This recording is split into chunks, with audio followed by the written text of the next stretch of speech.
Looking for bloodstock that shapes the world? You can find it here. Foundation mares that will shape the breed. Weanlings with prime potential. Your next moment in the winner's circle. It's all waiting for you here at the world's marketplace. Keeneland November Breeding Stock Sale, where the future is found. Beginning Tuesday, November 5th.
Welcome back to Today at Keeneland. Gabby and Scott with you here for the next 30 minutes. We've got a lot of ground to cover. 10 races today, Gabby.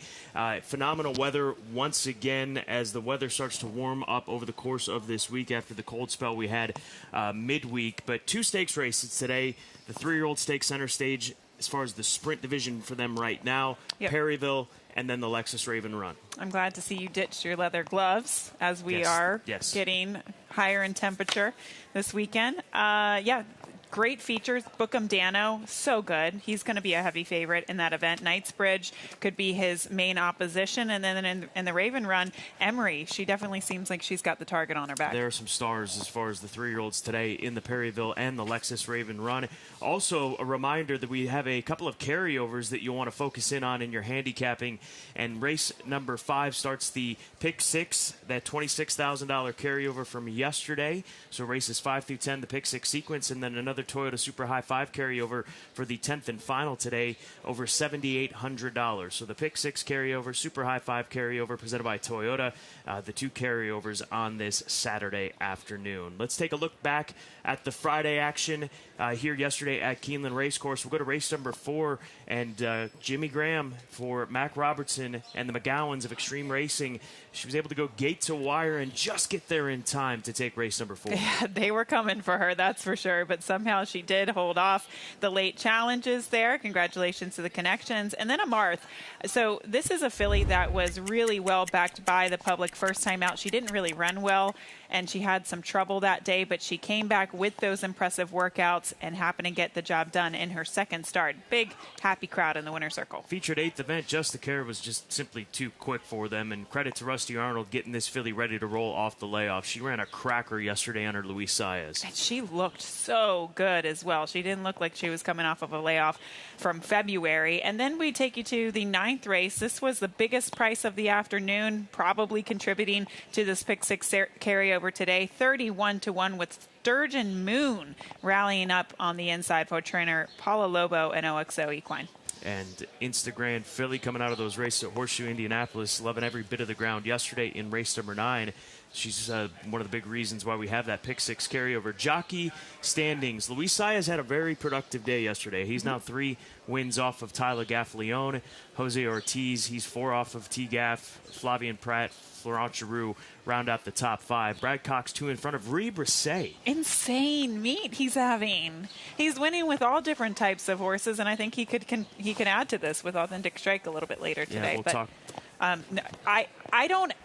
Maybe I'm not remembering this correctly, but I don't ever remember Rudy being in the top 5 here at Keeneland in the trainer standings, and he might win the trainer title. Yeah, he's doing some good things. We'll talk more about Authentic Strike, the 2-year-old, a little bit later on in the program, so stay tuned for that. Let's go to WKYT, though, for the Saturday weather.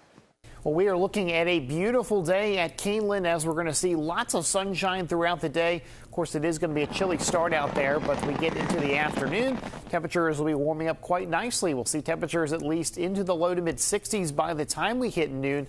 As we hit the heat of the day, pretty much right around 70 degrees, maybe some low 70s, and then towards the end of the meet today, we'll see those temperatures back down into the mid to upper 60s, but definitely lots of sunshine and just a gorgeous fall day out there. And with that sunny and warm weather that we have had, fast and firm conditions presented by John Deere. So it's been just rinse and repeat when it comes to weather. It's minus a bit of cold and minus one of the off days getting a little bit of rain. But this has been the most consistently good weather that we have seen. And we are thankful. Very thankful. Thankful and appreciative because these turf races also have been awesome. So being able to run all these races on the turf without them having to take them off, it's been great. And we've actually been treated to huge crowds because of the weather too. Full card selections. Download the Keeneland Race Day app right now on your smart device, your tablet, or your smartphone, and we'll come together starting in race number 2. Race 2, race 3, it looks like, as well as race number 9. So just 3 races on today's 10-race program. I think you and we agree, maybe not with the top selection, but with our top 3 collectively. And the featured races, I would imagine we probably line up. But it's a good card today. Yeah, we got Emery in the Lexus Raven Run, which we'll get to in a bit. and we're just flip-flopped in the Perryville Stakes. Social media on X at Keeneland Racing, Facebook at Keeneland, Instagram. Give us a follow on there at Keeneland and FanDuel TV. They've got their X account up and rolling throughout this meet and rolling on into the Breeders' Cup and year-round, as does Keeneland Racing and the Keeneland Sales. But download the FanDuel TV Plus app. You see that at the bottom of your screen. That's available on Roku, Amazon Fire TV, and Apple TV. You'll be able to catch today at Keeneland there each and every race day here from Keeneland Racecourse, as well as FanDuel TV on that FanDuel TV Plus app. Our featured event, Grade 2 Lexus Raven Run, race number 9, no scratches, field of 10. 3-year-old fillies running for $350,000 at the 7-furlong distance, and Emery 7-5 on the morning line. I think plays closer to even money, maybe even 4-5 come post time. Probably. She's going to be the heavy favorite. When you look at her record, Scott, she's been very good. Her lone 2 defeats was to the Breeders' Cup Juvenile Fillies winner and Just FYI last year, and then also to Ways and Means last time out, who is, I mean, she could be anything. She came out of that race in the Grade 1 test to win the Gallant Bloom, so she's had quite a campaign this season. And that's the filly that I build my latter afternoon tickets around, is Emery.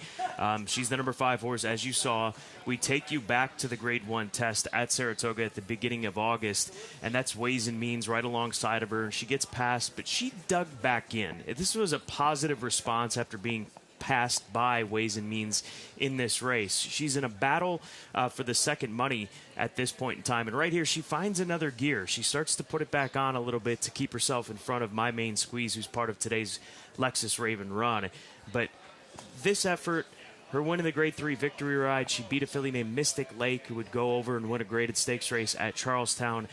She's the right one for me, and I think for most. So I'll go with Emery on top. The number 2 horse, Mayuchia, for Gustavo Delgado. She was third behind Too Sharp, who ran a big race here last week for Rigney Racing and trainer Philip Bauer. So you got to respect that form that she has, but she's got to step it up, in my opinion. And then My Main Squeeze, who was in the test. She finished third there behind Emery, 2 lengths behind her. She ran in the Charlestown Oaks, the race in which was taken by Mystic Lake in the follow-up race, and then came back with the win in the Grade 3 Dogwood by 5 lengths, going 7 furlongs. She won, but this is a step up, so I'll go 5, 2, and 3 in our featured Grade 2 Lexus Raven Run Stakes. I agree with you, and Emery also is going to be the top selection for me. I mentioned why. I mean, she has been nearly perfect in her losses. You can understand why. She's not facing a Ways and Means in here, and at the time, just FYI, she was really, really good. So Emery, 7/8 isn't a problem. She could be the controlling speed. Maybe the 4 Twirling Queen might get the jump on her, but she's versatile. It doesn't matter where she is early. The other horse in here for me is going to be the 6 Vivi's Dream. I'm excited to see her come back here to Keeneland. We'll show you the race in which she was second in. This was in the Grade 1 Darley Alcibiades when she was a 2-year-old, and she finished second to Candied this day, but it was a really good effort. Again, I don't know that she is best going 2 turns. Maybe this is kind of the opportunity this season for Kenny McPeak to turn her back in distance and keep her at 1-turn distances because of just the way she kind of flattened out a little bit, deep stretch going the mile and a 16th as a 2-year-old. But she came back off of the long layoff last time out in September at Churchill Downs. She lost to Minx Palace. She lost to Ripperton as well. But I think the 7 furlongs for her is really going to be a perfect distance. I do think she's I think her sweet spot might be 7/8, 1-turn mile at Churchill. That's kind of the distance that's perfect for her. So Vivi's Dream, look, she's been capable of some really impressive efforts, and I'm curious to see what she can do today. And then My Main Squeeze, I think a lot of people will be looking at her as an alternate for the favorite, and I agree. I mean, I was against her last time out in the Dogwood, and she shut me up really quickly because she won that race by 5 lengths. It was one of her best races this season, and she could maybe take that here. But you know, her running style is going to be a problem if she's going to try to catch the likes of Emery. Here's Tom Leach for more on the feature. My Main Squeeze is having a great year, 4 wins already. And from a Beyer speed figure standpoint, that last win in the Grade 3 Dogwood at Churchill Downs for jockey Luis Saez was the best performance yet. Yeah, so I was pretty impressed. The fade was pretty hot that day, and everything came like the plan. She broke from there pretty well. We was kind of a little tight in the half a mile, but I had so much horse, and she opened up and she kept going. You hook some other ones up in the test, including the favorite in this race. What do you need to do to make up the difference? Yeah, I think we just need to be in the right spot, follow the right horse, and we know she's gonna respond. She always try hard, so we hope all the best with her. Interesting price play in here might be VV's Dream.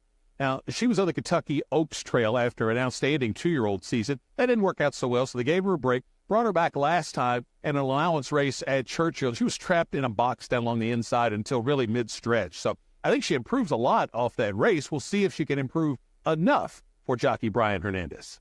Yeah, last race she got stuck down behind horses for a long ways, and she hadn't run since just the end of March down there in New Orleans. So we kind of thought she'd need a race. She'd been working well enough, but at the same time we thought she'd always benefit from a race. Now with the race in her at Churchill, and like we never wanted to the race here, and she looks good coming into this race. VV's Dream was outstanding the one time she's run in one of these elongated sprints, a 1-mile race last year at Churchill, which she won by 8. Emery's the heavy favorite in here. I talked to Brad Cox, her trainer, and he said she just needed a little break after the test, but this has been the next spot all along. Thank you, Tom. Let's move on to our co-feature on the day, the Grade 3 Perryville Stakes, race number 7. This for the 3-year-old Colts and Geldings. Now, there are some scratches in here, and starting from the inside, West Saratoga's been withdrawn. The Ohio-bred Houday is out.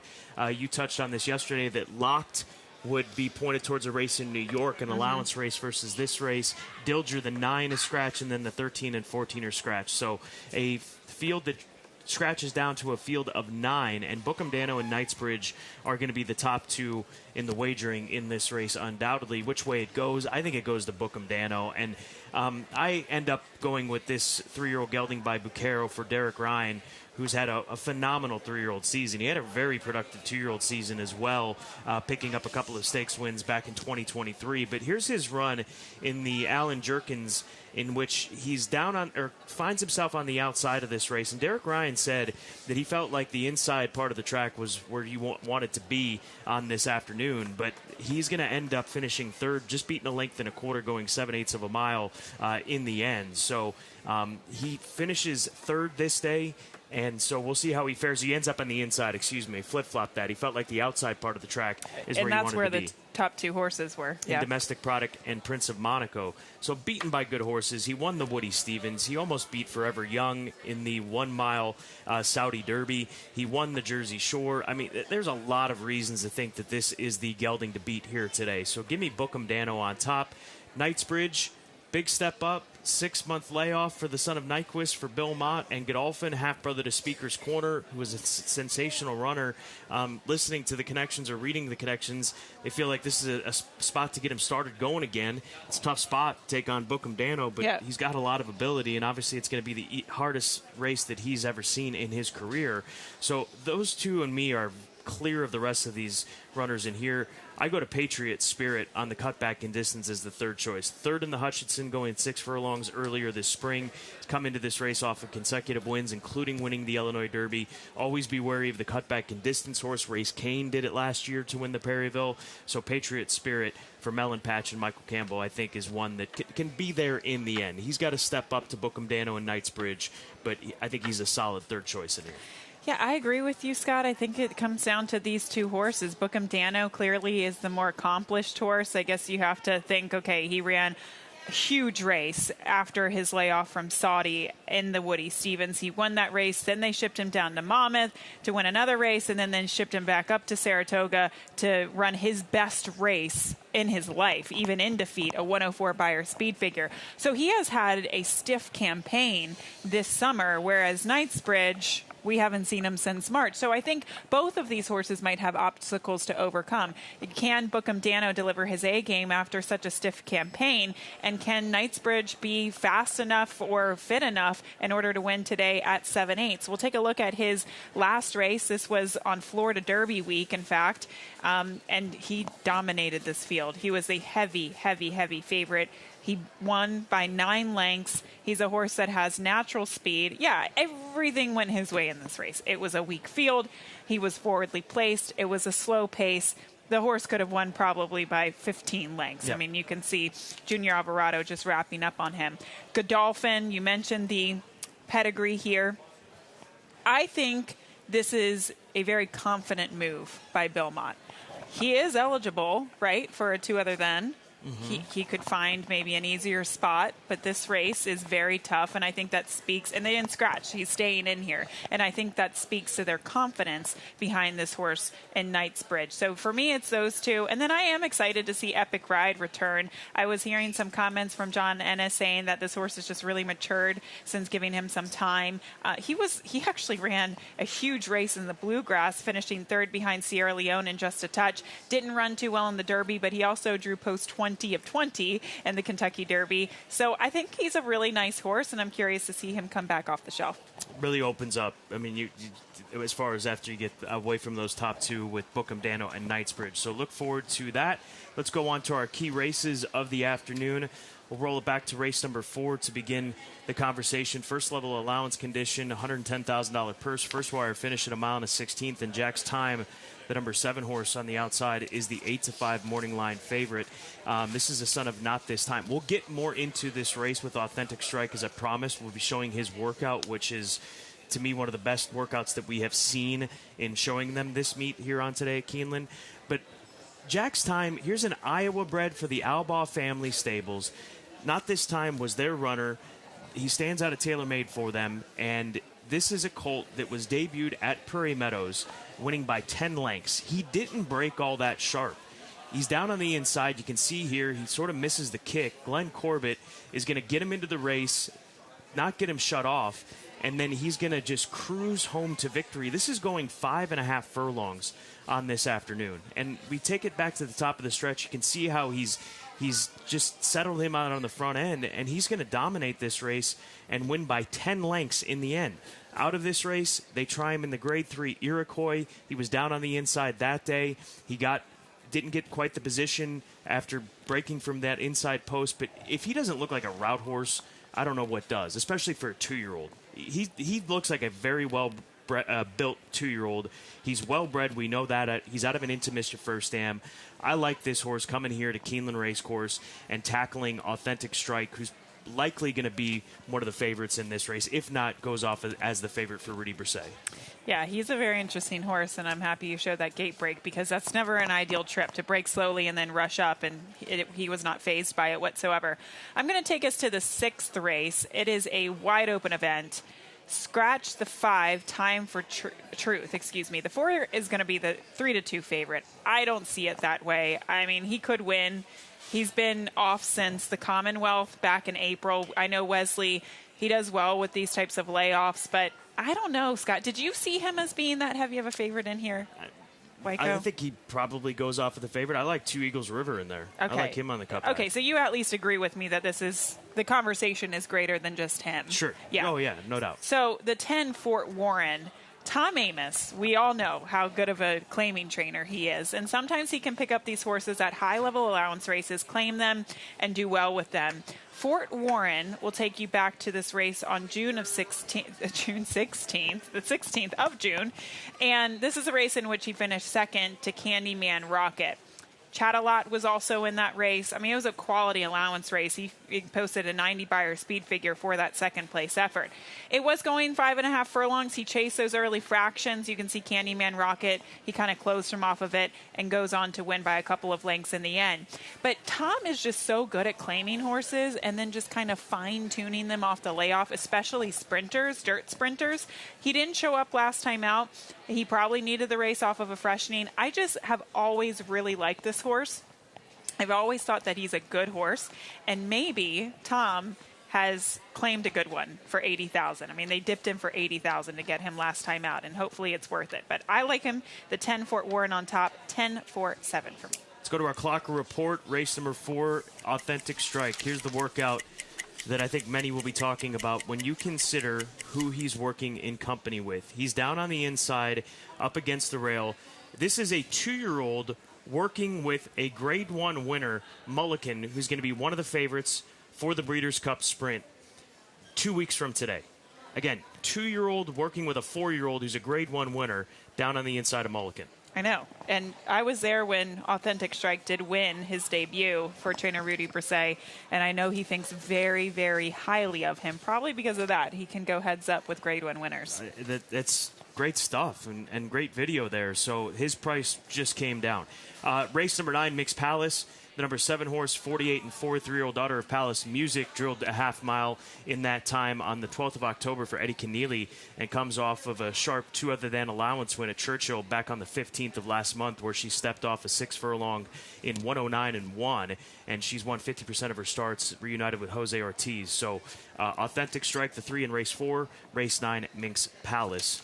I think the toughest race of the day, handicapping wise. That Very 9th good race race is tough. Let's take a look at our multi-race exotics, and I'll go to the late pick 4. And with that 9th race being as tough as it is and as wide open, I'm hitting the all button. And by hitting the all button and having these races, these 2 feature races, Knightsbridge and Bookham Dano to lean on in race number 7, and then Emery in the Lexus Raven Run, I'm able to hit the all button and then go 3 deep in race number 10. I like this ticket a lot. I know I said that last week and didn't quite connect, but I think if the favorites come through, we're in a good spot in those 2 stakes races, and I think that they are that much better than the rest of the competition they're facing in today's co-features. All right, that's your late pick 4. I took a pretty aggressive approach in this pick 3, and the first leg of the sequence is in the 3rd race, so do take note. It's a little bit earlier today. The 3rd race, I singled the number 5, Hit That Review. Now, I know Caribbean Win, the 10, will probably take money. It's a 2-year-old filly going against the boys, Speightstown, Bernardini on the bottom side. She's bred to be a good one, but I like the races that the 5 Hit the Review have been coming out of, so I'm going to be singling him because I do think you need coverage in the second half of the sequence. Race 8, that really tough allowance race, I didn't quite hit the all button, but I used 5 horses, the 3, 7, 8, 10, and the 11, and then in the nightcap, race number 10, another tricky race. It's a 2-year-old maiden special weight, a mile on the turf course. Anything could happen. I used the 1, Fixin' to Be for Rusty Arnold, the 2, Judith, the first-time starter for Jonathan Thomas, who gets Irad Ortiz Jr. in the saddle, Running Away, who's the favorite, as well as the 7, Evelyn Louise for Vicky Oliver, and the 8, High Breeze, who's my top selection, second-time starter for trainer Graham Motion. Our Sales Grad Spotlight is going to shine on race number 10 and 1 horse specifically. That is Take Note of This for Douglas Scarborough, who was very active at the recent Keeneland September sale, and going back to last year, same. He bought this 2-year-old filly, now 2-year-old filly, is a yearling, for $550,000. She is by Go Sapper out of Edina, former First Dam, who's a well-established, a mother of multiple winners, including 7 winners in total and a couple of stakes winners, so a big pedigree there, and a filly that has gotten better in her last couple of starts, including a second-place finish at Kentucky Downs. She's 9-2 on the morning line in that 10th and final race here at Keeneland Racecourse. Let's get to our best segments of the day, or best angle segment of the day, I should say. And I'm going to roll back to race number 2. I had to readjust here, but I'd like a price horse in here. Tell Me When for Hugo Andrade, who was claimed last time out. Barnes been good first off the claim, 20% winners for this trainer. And this is a filly that's won 2 of her last 4 starts. Her defeats came in Allowance Company. She's backing against claimers. She's got speed from the inside to utilize. She's got back class to take a look at as well. She ran well in Starter Allowance Company going back to the spring of last year, and obviously she's come down the ranks, but by doing so she's won, and she stays down near the bottom of the ranks here today. So Tell Me When, 6-1 on the morning line. I'll take a shot with her in race number 2 with a $20 win wager. Okay, the bees are back. I'm going to take us to the 3rd race. I kind of touched on this race in the Turf Pick 3. Hit That Review. Let's roll back this horse's last race. This was at the Belmont and Aqueduct meet.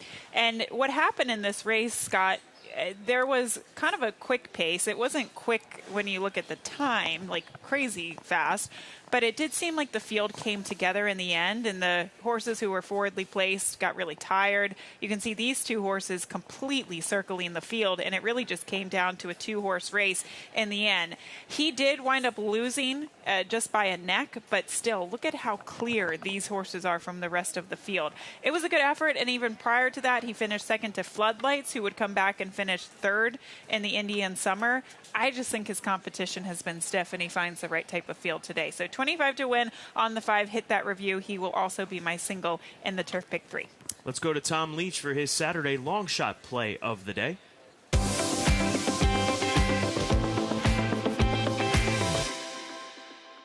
Going to the last race for our long shot play today, it's number 8, High Breeze for trainer Graham Motion. First is bred to go long on the turf, so the fact that he got up with a late run to finish 4th, going only 5.5, is really impressive. Motion's already won with one of these 2-year-old turfers earlier in the meet. High Breeze, 12-1 on the morning line. All right, Tom, taking a shot in that nightcap.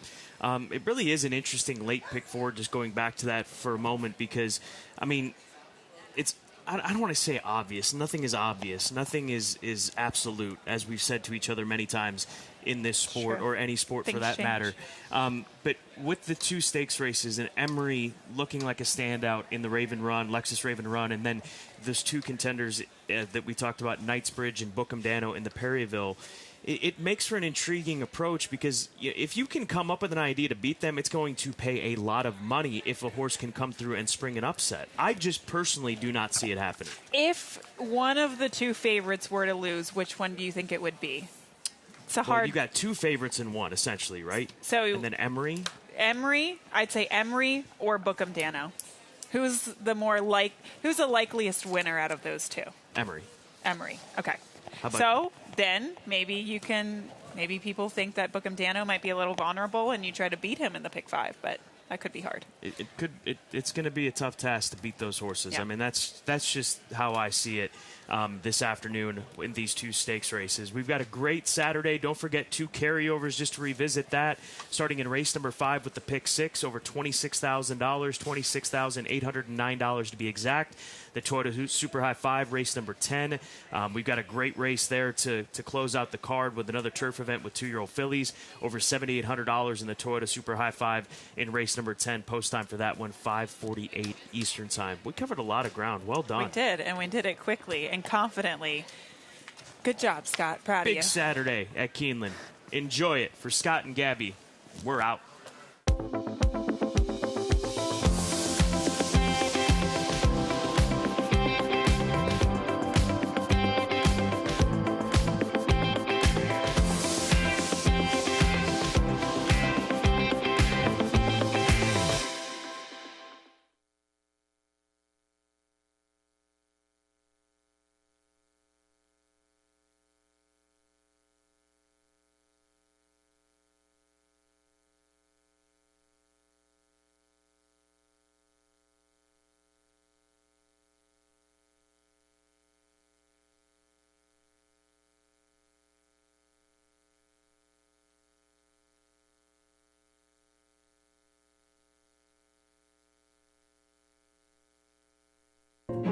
Looking for bloodstock that shapes the world? You can find it here. Foundation mares that will shape the breed. Weanlings with prime potential. Your next moment in the winner's circle. It's all waiting for you here at the world's marketplace. Keeneland November Breeding Stock Sale, where the future is found. Beginning Tuesday, November 5th. The wandering son returns. The older brother, who's been away from the family for over 1,000 days, is back. A little bolder, more sophisticated, stronger yet leaner. The all-new Land Cruiser resumes its place alongside the new, more dynamic Tacoma, the powerful Tundra, the legendary 4Runner, and the full-size adventuring Sequoia to reunite Toyota's 5 brothers. The family that plays together stays together. Toyota, let's go places.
Keeneland welcomes the Kentuckians Chorus to the paddock.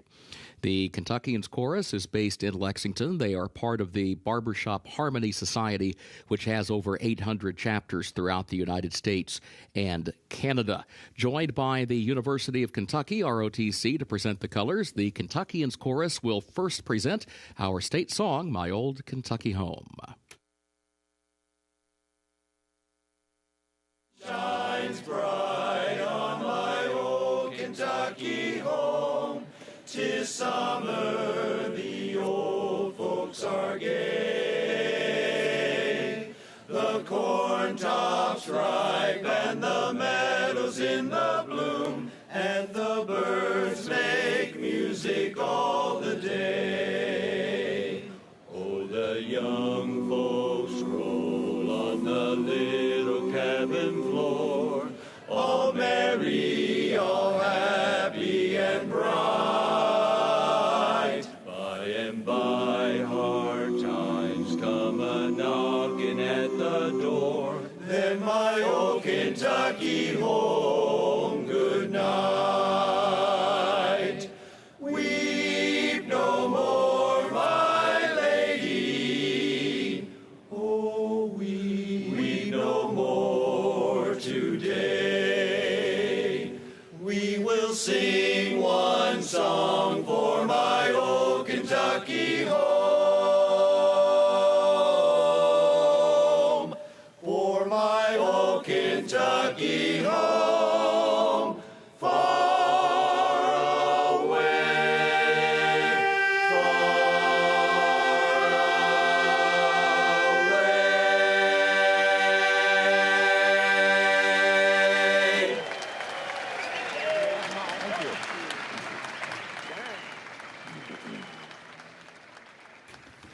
Ladies and gentlemen, please rise as you are able for our national anthem. Oh, say, can you see by the dawn's early light what so proudly we hailed at the twilight's last gleaming, whose broad stripes and bright stars through the perilous fight o'er the ramparts we watched were so gallantly streaming, and the rocket's red glare of bombs bursting in air gave proof through the night that our flag was still there. Oh, say does that star-spangled banner yet wave o'er the land of the free and the home of the brave.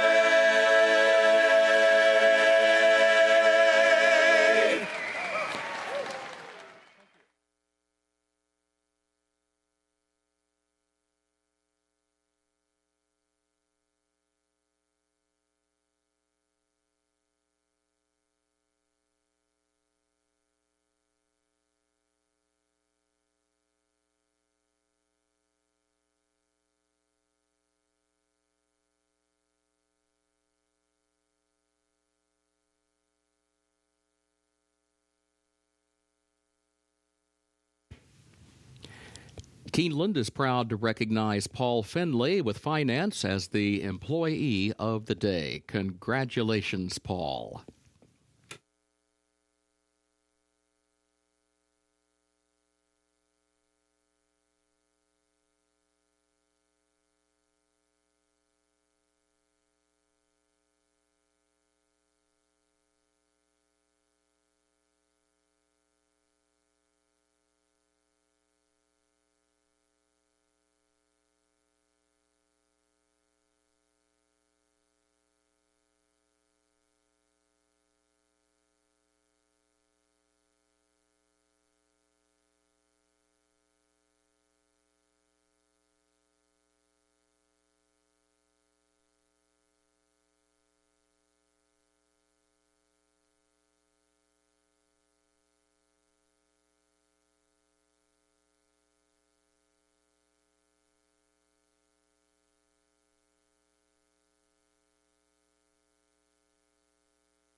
Good afternoon. Welcome to Keeneland Racecourse, where the main track is fast, the turf is firm, the rail at 10 feet. On the turf course today, those are the John Deere track and turf conditions. Time now for the changes.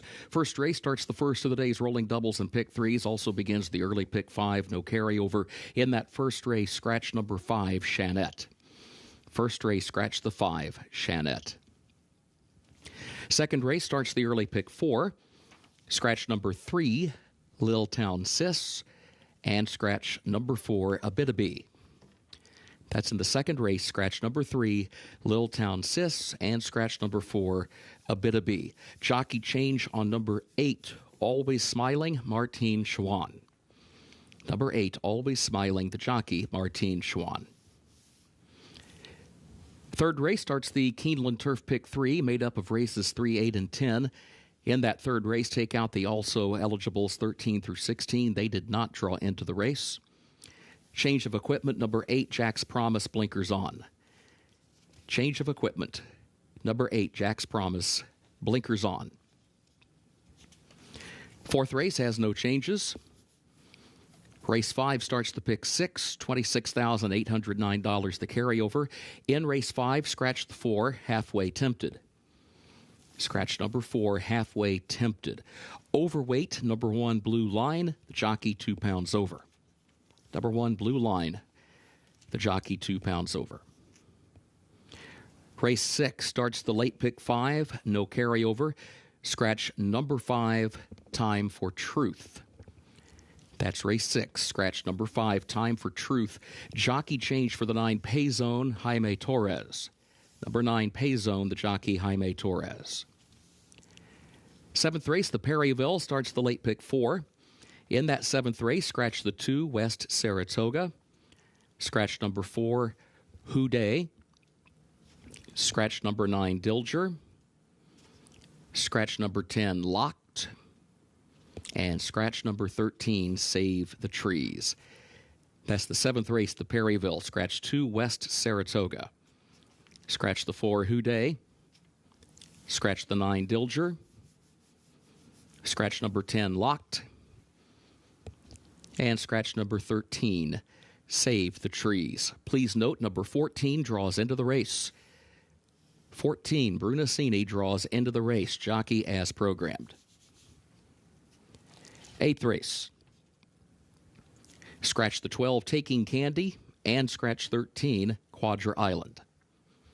That's in the eighth race. Scratch the 12, Taking Candy, and scratch 13, Quadra Island.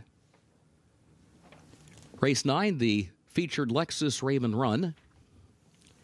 Jockey change for the 4, Twirling Queen. Jockey to be announced. Jockey change for the 4, Twirling Queen. Jockey to be announced. Jockey change for the 9, Ripperton. That will be Evan Roman. That's the 9th race, number 9, Ripperton, the jockey, Evan Roman. 10th and final race, carryover for the Toyota Super High 5, $7,841. Take out the also eligibles, 13 through 16. They did not draw into the race. Jockey change for number 4, Sweet 443, jockey to be announced. Again, that's a jockey change to be announced for number 4, Sweet 443. And a jockey change on number 6. Take note of this, the jockey, Eric Asmussen.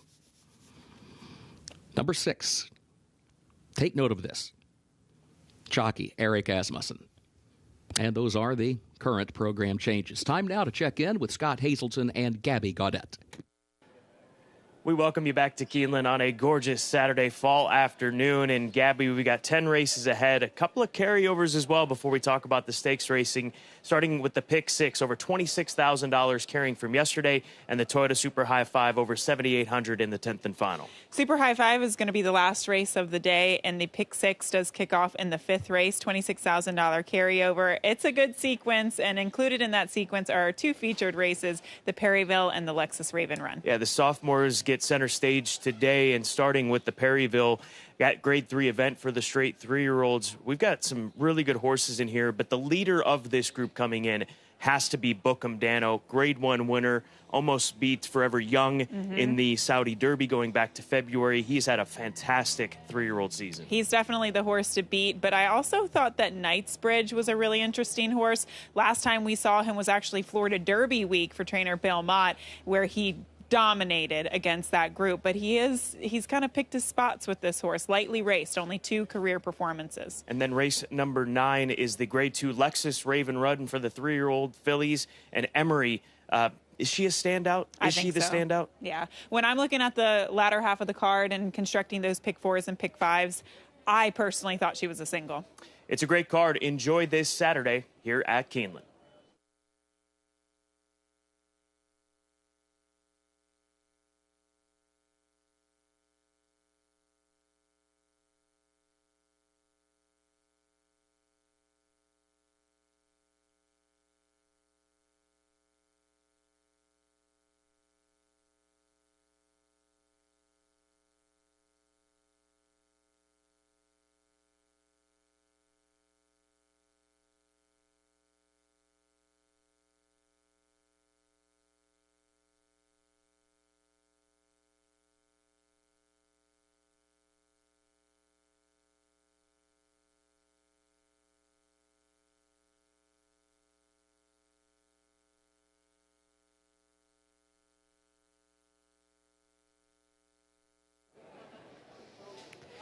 Horses are getting saddled for today's opener. Maiden special weight for 2-year-old fillies. They're going to be heading out to the main track at 6 furlongs. Fast and firm conditions, and yet another beautiful afternoon here at Keeneland Racecourse. We do have a pick 6 carryover. That's going to start a little bit later today in race 5. We'll talk more about that in a moment. We also have a super high 5 carryover in the finale. But first things first, the pick 5. And kicking it off is the opener. The number 3, Lil Breezy, is going to be the top selection for me for trainer Jeremiah Englehart. So Jeremiah Englehart, he's only sent 5 starters here to Keeneland in the past 5 years, and that has produced 1 win and 3 in the money finishes. I like to see that. He knows what to bring here, and what he's brought in the past has been successful. This filly's got a nice pedigree too. She's by Tapiture, but she's out of Summer Place. And when you go back to the second generation, the second dam is actually Summerly, who was a Kentucky Oaks winner for trainer Steve Asmussen. Nice pedigree here on the 3, Lil Breezy, and I think she's well meant shipping in for the connections. The 4, Lovely Words, is another first-time starter. Looking at some stats here for trainer John Ortiz, with 2-year-old first-time starters, he bats at about 18% over the course of the past 5 years, but specifically at Keeneland, he hasn't started many 2-year-olds, and with that sample size, it's a bit smaller. But out of 7 horses that he has debuted here, 2-year-olds, he's won with 2 of them. So I do think that is encouraging. Another barn that definitely knows what to bring here at Keeneland, especially when you're considering 2-year-olds. She looks very racy in the paddock as well. The 4, Lovely Words, the second selection, and then finally we get to a horse who has had experience. That's the 6, Wisconsin Gal. At 9 to 5. Her race 2 starts back was really fast. She lost to Kentucky Smoke Show at 29 to 1. That produced one of her fastest figures, and then she followed it up to set pretty fast fractions last time out, only to lose by 3/4 of a length at Churchill Downs. She's had a bit of tough luck. I truly think she should have broken her maiden by now because of how good she is and how fast she is. Unfortunately, it just hasn't worked out for her. Maybe today is the day, as today's the first time that she does get the likes of Frankie Dettori, the 6 Wisconsin Gal, your 9 to 5 favorite. We'll take a closer look at some of these runners in a moment and report track side. We're 16 minutes away from today's opener. Kicks off the early pick 5. Good luck.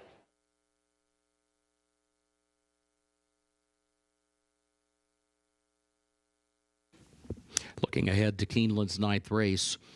In the 9th event, the jockey for the 4, Twirling Queen, Axel Concepcion. That is Keeneland's 9th race. Jockey for the 4, Twirling Queen, Axel Concepcion.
The horses are entering the track for Keeneland's first race. Maiden auction, 2-year-old fillies, maidens that were sold or reserved not attained for $50,000 or less in their most recent auction appearance. Scratch the 5, Shanette, number 5, is scratched. 6 furlongs over the fast main track. Double and pick 3 wagering start of the early pick 5. No carryover. Main track is fast. The turf is firm. The rail at 10 feet on the turf course today. Post time 7 minutes for the opener.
Horses are warming up, preparing for the first race. And here's the number 4, Lovely Words, on track under Luis Saez, who had a really good day yesterday afternoon. This filly, she just looks really well prepared. First time out today. She looks very fit. You can see her coat glistening in the sun as well. Sometimes this time of year, as we approach winter, you can see sometimes, horses' coats start to turn. They start to grow their winter coat. And she is just perfect. Her coat looks fantastic. She's dappled. You can see she looks very fit, good muscle definition in her shoulder and her hind end. She just does look really well prepared. First asking, and she also is behaving really nicely as well. She hasn't turned a hair or done anything wrong thus far, which is, half the battle with the 2-year-old first-time starter. I like her of the first-time starters. And of the horses who have experience, the 6 Wisconsin gal certainly looked the part. She did look like one of the fittest horses in the race, and I'm not surprised to see that because she already has 4 career starts. I do wonder what approach Frankie Dettori will have with her, because in her first 3 starts, she closed from off of the pace, and then somehow last time out, she was able to set really fast early fractions and almost won the race. Maybe she's a horse that prefers to be on the lead. Maybe they take her off the pace today. I think it depends on maybe some of the other first-time starters in here and if they are able to show some gate speed. But Wisconsin gal, of the horses who have past experience, I would imagine she would be the quickest early. She looks great. She's 9-5. We'll see if she can finally get the job done today. We are 4 minutes out from today's opener. Once again, this race does kick off the early pick 5. Good luck.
The horses have reached the starting gate for Keeneland's first race, start of the early pick 5.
Moving into line, first race.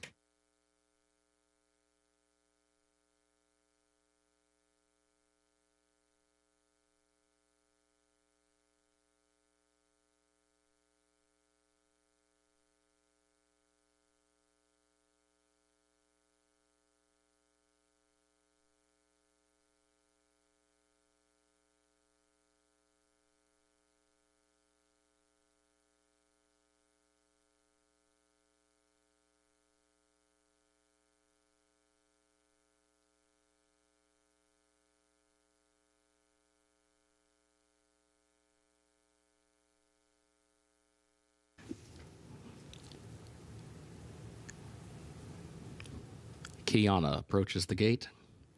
Lasco Lady goes in. Here's Lil Breezy.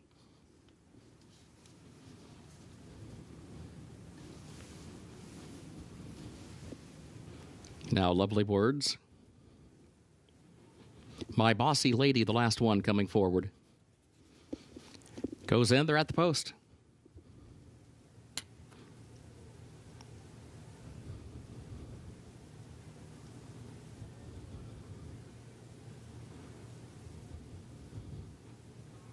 And they're off. There goes Kiana. Kiana right out of the gate and right to the lead. Instantly opens up by 3 lengths up the backstretch. Princess's Starlet right there. And here comes Lovely Words now to take second. My Bossy Lady third.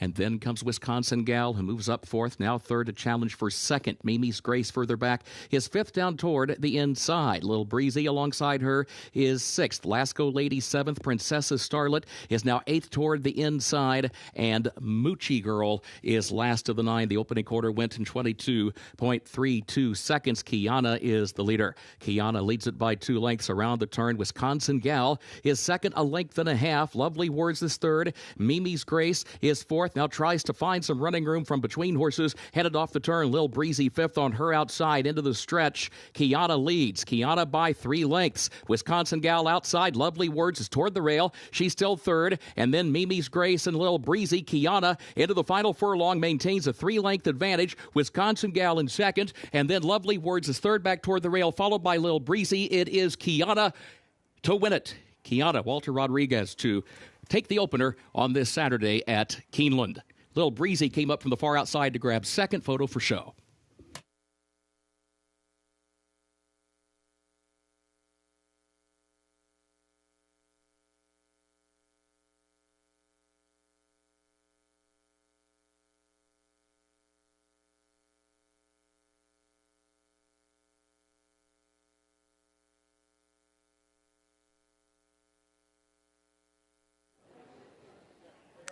Kiana broke like a shot today. Man, she caught a flyer coming out of the starting gate. She was about 2 clear from the rest of the field from the get-go. She managed to make the lead here, and she simply just took the field wire to wire. All of the other horses behind her just chasing her coming down the lane, but this quick gate break made all the difference. She had some trouble in her last 2 races getting out of the starting gate.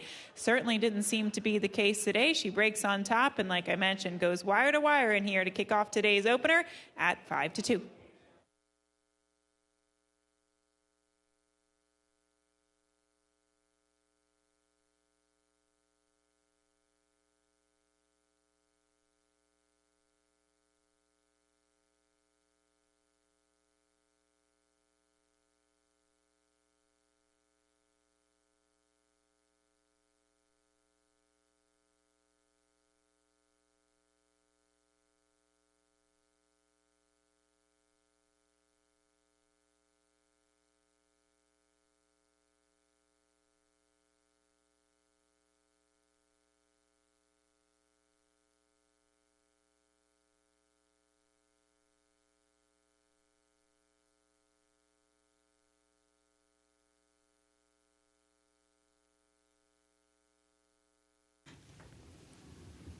The unofficial results of Keeneland's first race. Number 2, Kiana first. Number 3, Lil Breezy second. Number 1, Mimi's Grace third. And number 4, Lovely Words fourth. 2314 unofficial.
In the winner's circle for Keeneland's first race, the official winner of the opener today, number 2, Kiana, owned by Katie Rich Stables, LLC of Lawrence Doyle, trained by Daniel Leach, Walter Rodriguez, the jockey. Kiana, 2-year-old filly by Omaha Beach, out of honorable memory by Honor Code, bred in Kentucky by Katie Rich Farm. 6 furlongs over the fast main track, 1 minute 11.37 seconds. Results official for the first, 2314 official.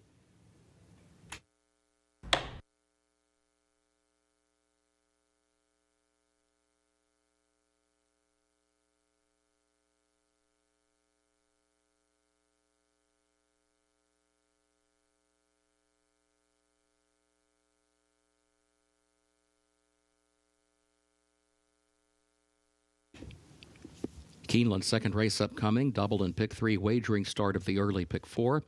Main track is fast and the turf firm today. In race 2, scratch number 3, Lil Town Sis, and scratch the 4, A Bit of Bee. A reminder, the jockey for number 8, Always Smiling, Martine Schwann. 8, Always Smiling, Martine Schwann.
Race 2 is coming up next, 19 minutes away, and this is an open $20,000 claiming race to kick off the early pick 4. 6 furlongs on the main track, and my analysis starts with the number 1, Tell Me When. First off the claim for Hugo Andrade, and I just think this is a good spot for this horse.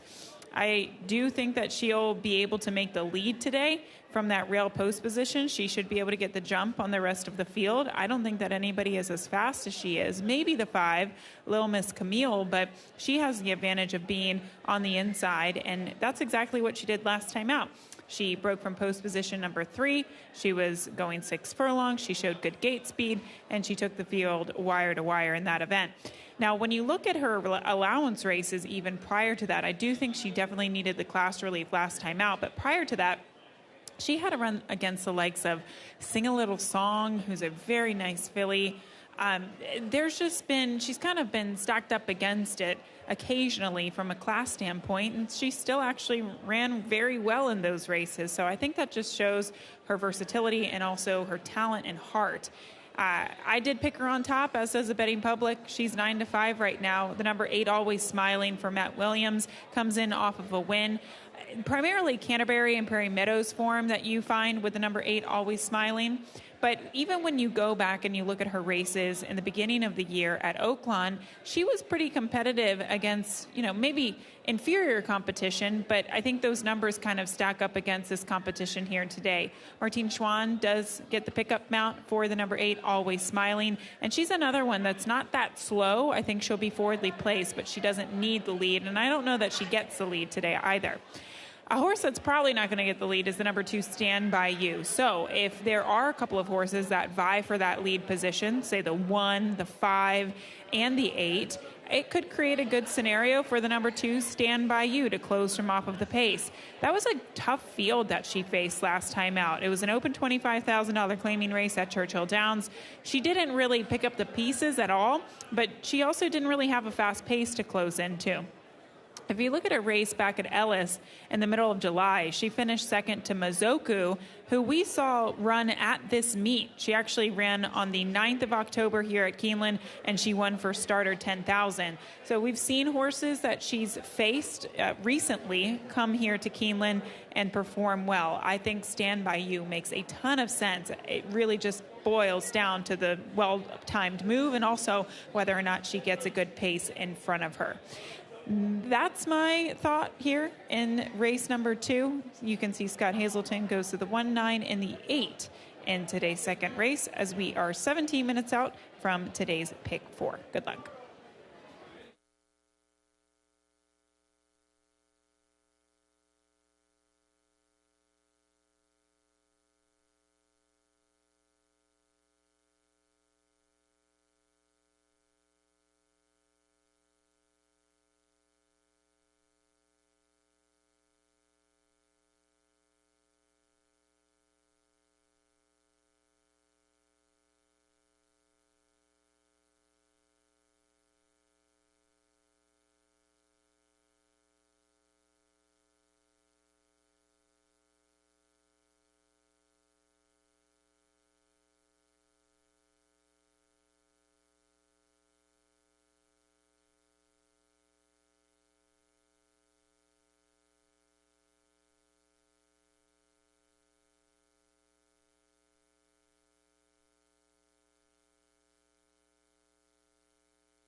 Horses are entering the track for Keeneland's second race, a claiming race. The price $20,000. Fillies and mares age 3 and up. Double and pick 3 wagering start of the early pick 4.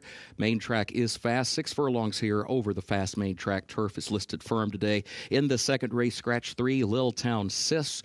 Also scratch the 4, Abitabi. A reminder, the jockey for number 8, Always Smiling, Martine Schwann. Post time at 8 minutes.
Couple of jockey changes to report for later in today's Keeneland card. In race 7, 7th race jockey change to be announced for number 8, Banjo Chris.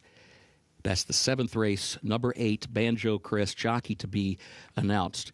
And then looking ahead to the 10th race, in race 10, number 4, Sweet 443, the jockey Martine Schwann. 10th race, number 4, Sweet 443, the jockey Martine Schwann.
Horses have reached the starting gate for Keeneland's second race, start of the early pick 4.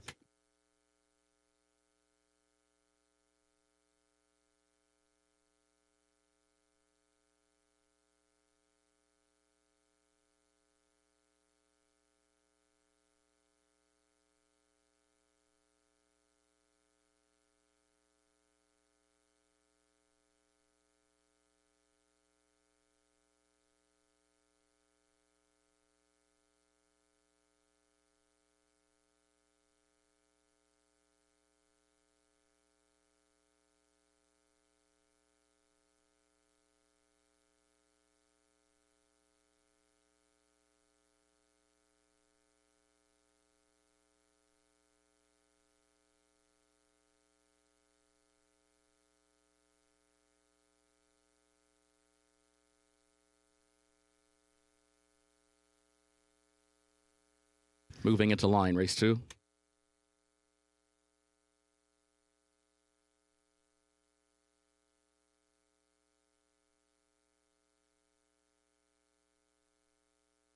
Tell Me When moves into line. Here is Stand By You coming forward.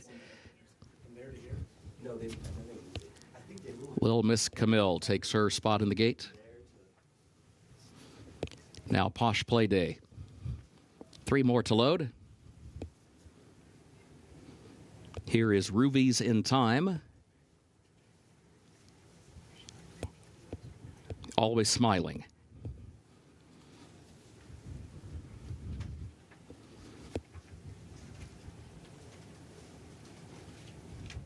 Awesome Anne Marie, the last one.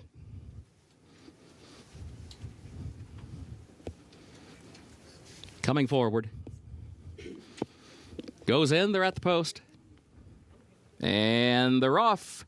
There goes Tell Me When. Tell Me When outrunning for the lead. Awesome Anne Marie has speed up toward the far outside. Little Miss Camille away third. Always Smiling comes away running in the 4th position. Stand By You is 5th down toward the inside. Ruby's In Time is in the 6th spot, and Posh Play Day is last of the 7 as they work their way off the end of the backstretch. Tell Me When, the leader by 2 lengths. Awesome Anne Marie goes second by 3/4 of a length. Little Miss Camille is racing along in third. 22.28 seconds the time for the opening quarter. Always Smiling is in 4th, but running 5 lengths off the lead. And here's Awesome Anne Marie now to draw alongside of Tell Me When.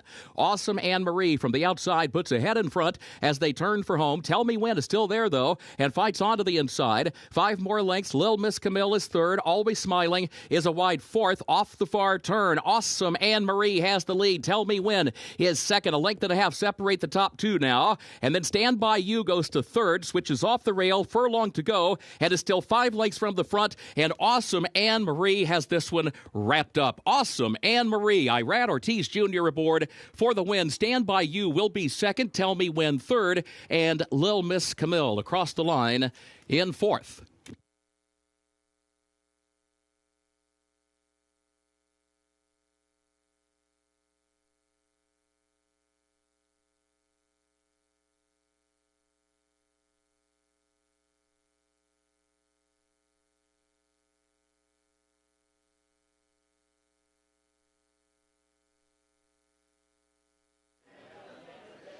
At the age of 7, this mare just keeps on winning. She picks up her 9th career victory, does the number 9, Awesome Anne Marie, and a win was really never in doubt. Irad Ortiz Jr. perched up in the saddle. You could see how much confidence he had about his mount at the top of the stretch. The one did battle back a little bit for a short period of time at the top of the stretch, but it was all about Awesome Anne Marie picking up her 9th career victory today. 9-2-1-5 unofficially across the finish line for race number 2.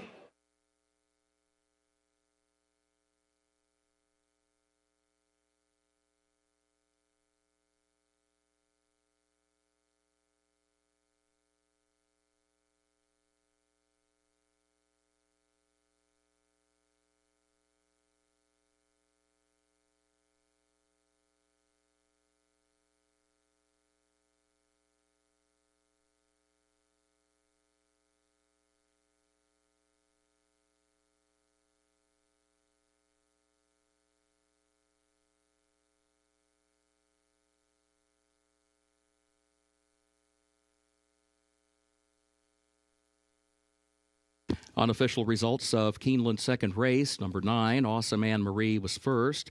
Number 2, Stand By You, second. Number 1, Tell Me When, was third. And number 5, Lil Miss Camille, fourth. 9215 unofficial.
Moving into the winner's circle for Keeneland's second race, the unofficial winner, number 9, Awesome Anne Marie, owned by Jacobson Racing of Zachary Jacobson, trained by David Jacobson, Irad Ortiz Jr., the winning jockey. Awesome Anne Marie, a 7-year-old daughter of Awesome, of course, out of Dirty Martini by Hard Spun, bred in Florida by Miller Racing, LLC. 6 furlongs, 1 minute, 11.15 seconds over the fast main track.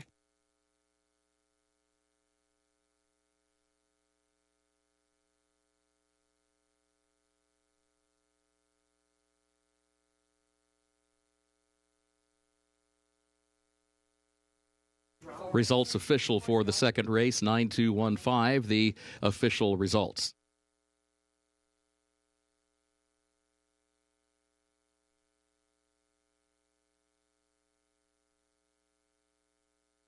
We direct your attention to the winner's circle at this time. Karen Bowens of the MAP Foundation Incorporated is honored to accept a donation of $5,000 from Keeneland, represented by Shannon Arvin, CEO and President, and from Lexus of Lexington, represented by Brad Pollard. This donation will benefit the Woodhill Community Center, which provides a safe and enriching environment for children, teens, and families involved in Lexington Leadership Foundation's Urban Impact Initiative to experience academic, arts, and athletic opportunities.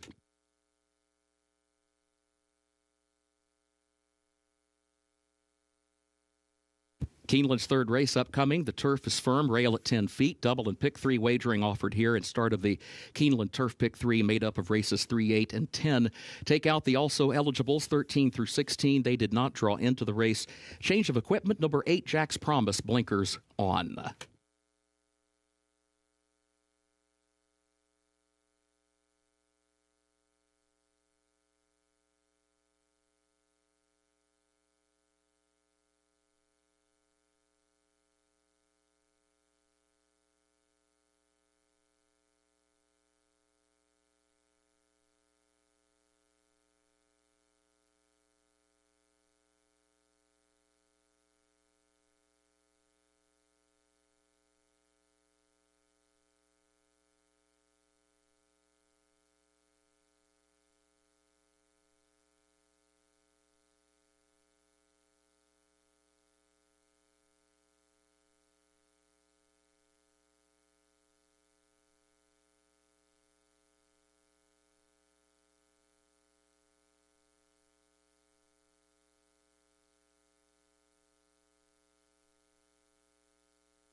Race 3 is coming up next, and a lot of things kick off in this race, most importantly being the $3 Keeneland Turf Pick 3, races 3, 8, and 10.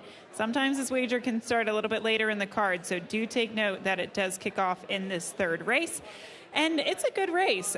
It's a 5.5 furlongs on the turf course. Turf is listed as firm today. It's a maiden special weight. The 5 Hit That Review is going to be the top selection for me for trainer Brendan Walsh. Brendan has had a very strong meet. Tyler Gaffleone also has had a very strong meet.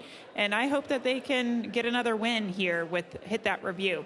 So this horse hasn't managed to break his maiden just yet, but I do think that he's been unfortunate a couple of times, just gone against tough company at the level. At Kentucky Downs 2 starts back, he had a wide post, wide trip, and somehow managed to finish just a length behind Floodlights. That horse would come back to finish third in the Indian Summer Stakes here at Keeneland.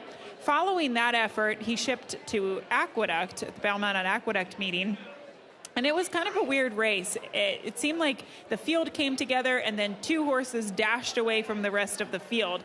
The winner of the race, it was just a 2-horse race coming down the stretch. It was Hit That Review and Tis Dashing. Unfortunately, he did lose by a neck in that event, but I still think it was a good race. It was a fast race. At 109.3 did that 6-furlong turf event go. So the 5 Hit That Review, I think he's the best horse in the race, at least that has past experience.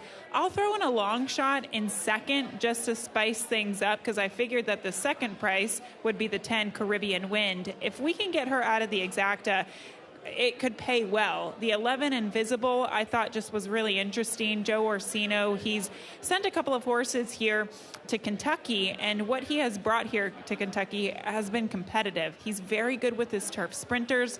This gelding is by Candy Ride. First Samurai on the bottom side gets Axel Concepcion aboard today. I know this outside post position isn't ideal, but Joe Orsino, he really does a good job with his turf sprinters, and he can do a good job with his 2-year-olds as well. 47-1, 43-1, I'll throw into the mix. It's that kind of race where I like the 5, and then you just have to get crazy underneath if you are playing the exacta. The 10 Caribbean Wind is the 3rd selection in here. For Wesley Ward, she's a 2-year-old filly going against the boys today. Not uncharted territory. We have seen Wesley do this plenty of times with success. Ira Ortiz Jr. will be aboard her today.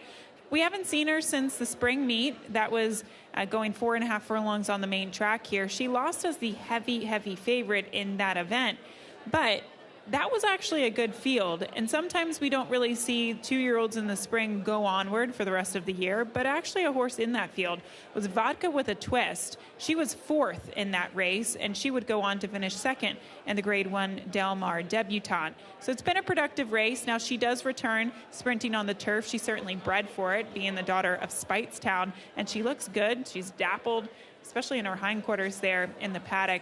She looks really well off of the lengthy layoff for trainer Wesley Ward. And layoffs don't ever concern me coming out of the Ward barn because he always does well with them, especially his sprinters coming in off the layoff.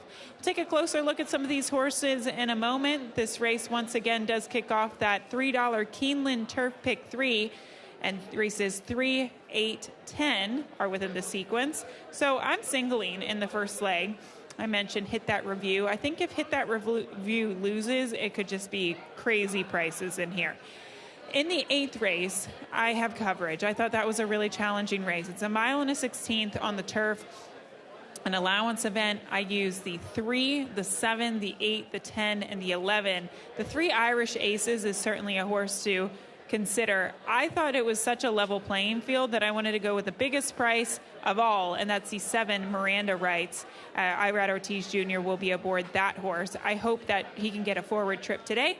And then we get to the 10th race, the 10th and final race. It's a maiden special weight at the flat mile on the turf.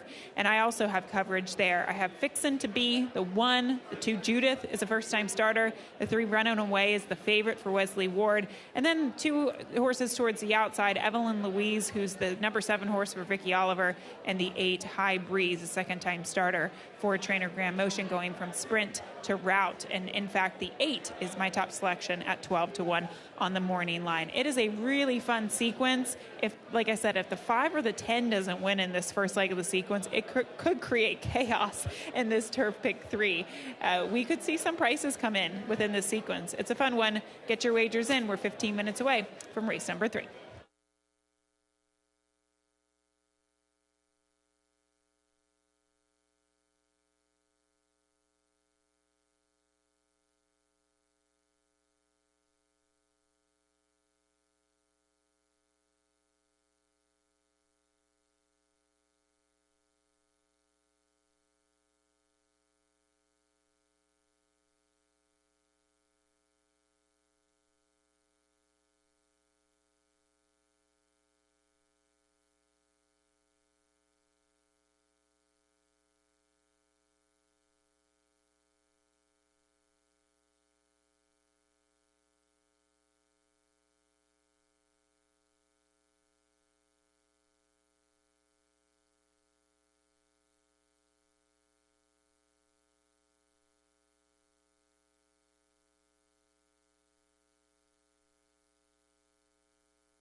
The horses are entering the track for Keeneland's third race, the Ballyrankin.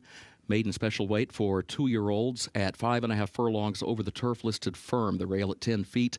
Double and pick 3 wagering started the Keeneland Turf Pick 3 as well, made up of races 3, 8, and 10. Take out the also eligibles 13 through 16. Did not draw into the race. Change of equipment today. Number 8, Jack's Promise. Blinkers on. Post time 7 minutes.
All right, so the 2 horses that are taking most of the wagering are the 5 and the 10. So we'll take a look at some other horses here on the track. The number 2, Restore, making his 3rd career start for trainer Dallas Stewart, the son of Uncle Mo out of a Warfront mare, certainly bred to handle this surface and distance. This horse does cut back a little bit from 6 furlongs at Kentucky Downs last time out, race in which he set the pace. I do like him cutting back a little bit, and again, he didn't lose to Hit That Review, who's the 6-5 favorite by that much in the end. He does look very strong. He's a horse that does appear to hold on to a lot of condition, so I think he might be able to deliver his best race in his 3rd career start with those races under the belt. The 3 horse, Unlock Your Heart, I thought this horse had made a really nice appearance, 21-1. You can see him just really light on his feet. His ears are forward. He just looks really focused today. He's behaving well, and he's another one that just looked really strong. You need that strength behind the saddle for a turf sprint, for any type of sprint. That's where the power comes from, especially coming out of the starting gate, and I did see that from the 3 Unlock Your Heart. He also has been putting on some okay drills, some on the slower side, but also some on the faster side. I like that drill out of the gate here at Keeneland, 4 furlongs and 47-1, the second best out of 27. And then finally, we will get to the number 8 horse. That's Jack's Promise. I'm actually quite surprised that this horse is fast enough to sprint. physically, he looks like a distance horse. He's huge. He's long throughout his body, very strong in his hindquarters. I guess that's why he can sprint, just because of his strength in his shoulder and in his hindquarters. But he looks good. He looks good. I wouldn't be surprised if, this is a horse that could stretch out, but he did close impressively to run very well at Saratoga last time out against Maiden Special Weight Company. He's on the board at 6-1. We'll see how it all shakes out. But right now, the 5, Hit That Review, your heavy favorite, 7-5 for race number 3, kicks off the Altar. Pick 3. Good luck.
Horses have reached the starting gate for Keeneland's third race, the Ballyrankin, start of the Keeneland Turf Pick 3.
Moving into line, third race.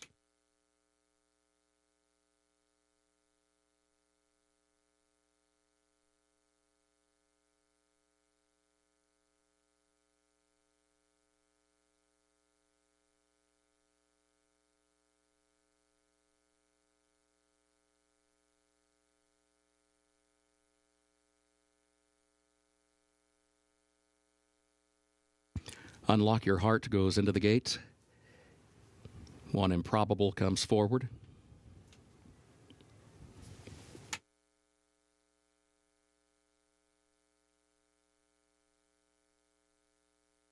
Here's Caribbean Wind. Ornado goes in. Hit That Review moves into line.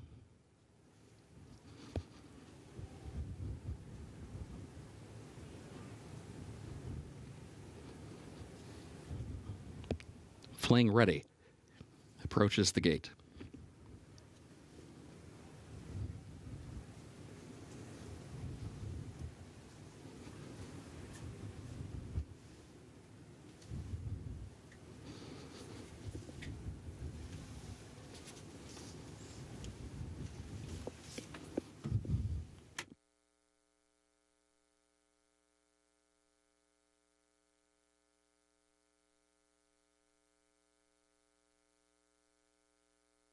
Fling Ready now moves into line.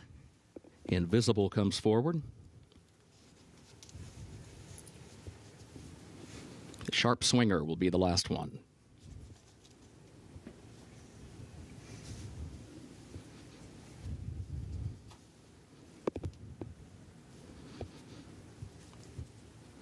Last one goes in. They're at the post.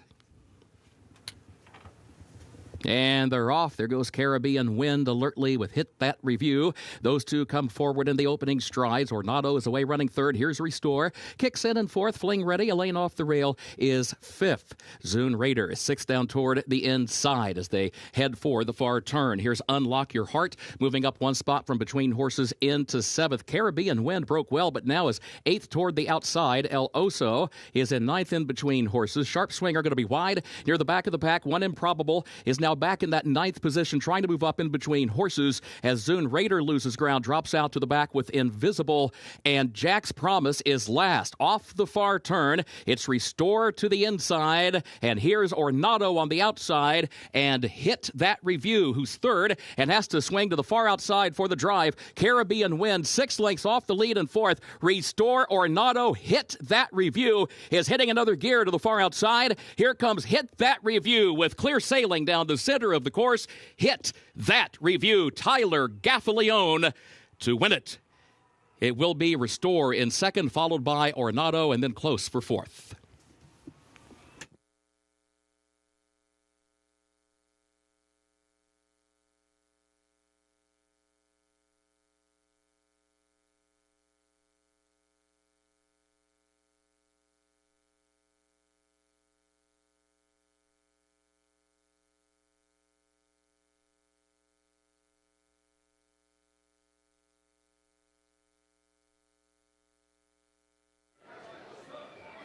Hit That Review has faced some tough customers at the maiden special weight level in the 3 races prior to today.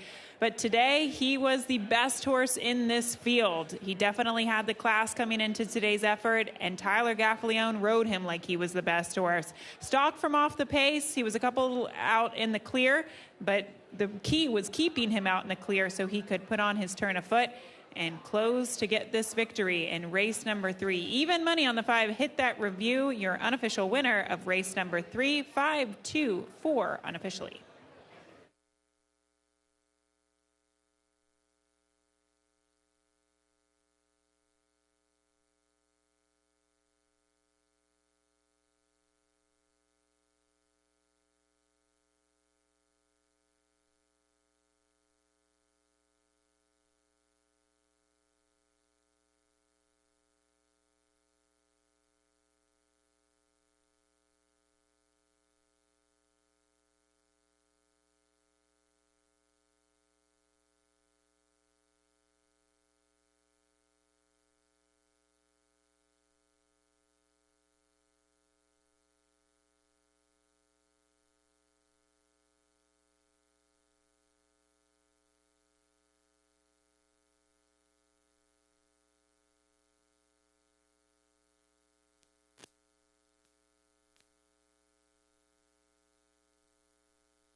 Unofficial results of Keeneland's third race. Number 5, Hit That Review first.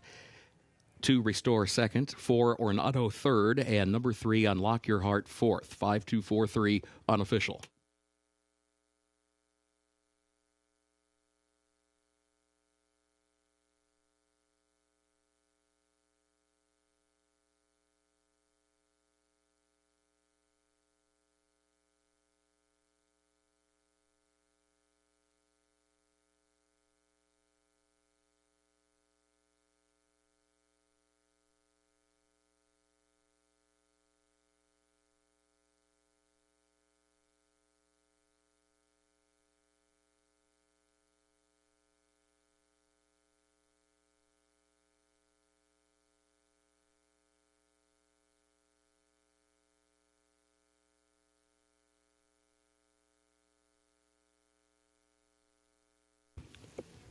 Third race results official, 5-2-4-3, the official results.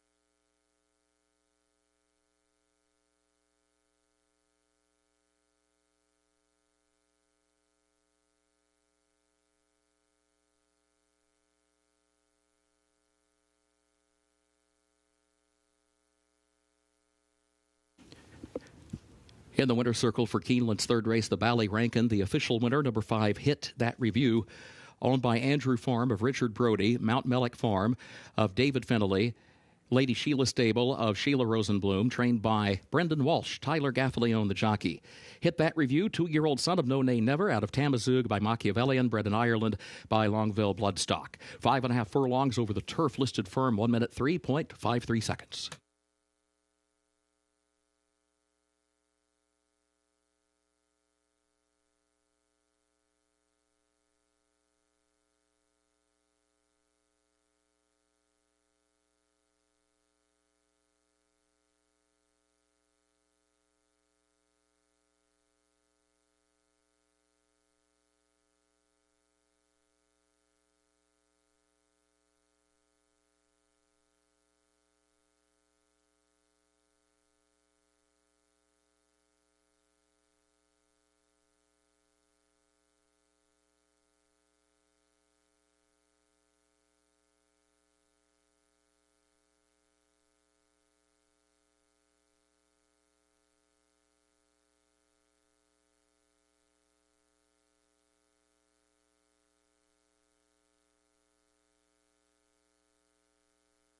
In the winner's circle, the Ballyrankin Trophy presentation to the connections of Hit That Review.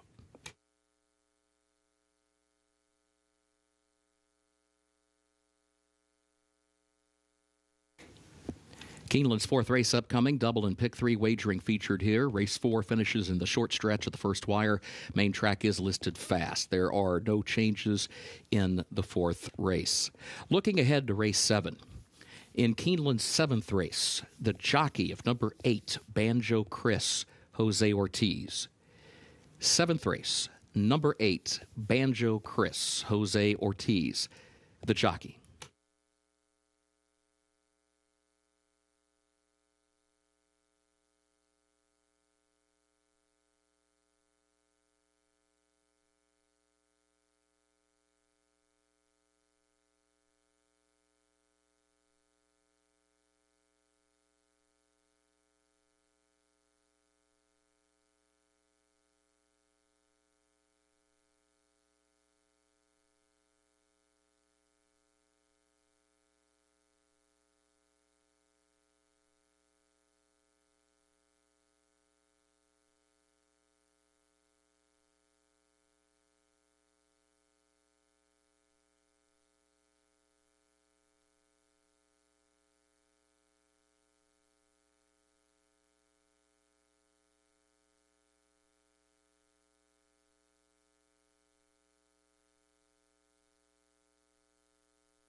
this is a good group of horses coming up next. 2-year-olds, a 1.1 miles on the main track, and it's an allowance optional claiming race. And the 3 Authentic Strike is where I go in this race, as does the betting public at 8-5. But this horse was very impressive first time out. I was actually at Ellis Park when he ran, and I talked to Rudolph after the race, and he said, yeah, this is a legitimate horse. He's one of the best horses in the barn.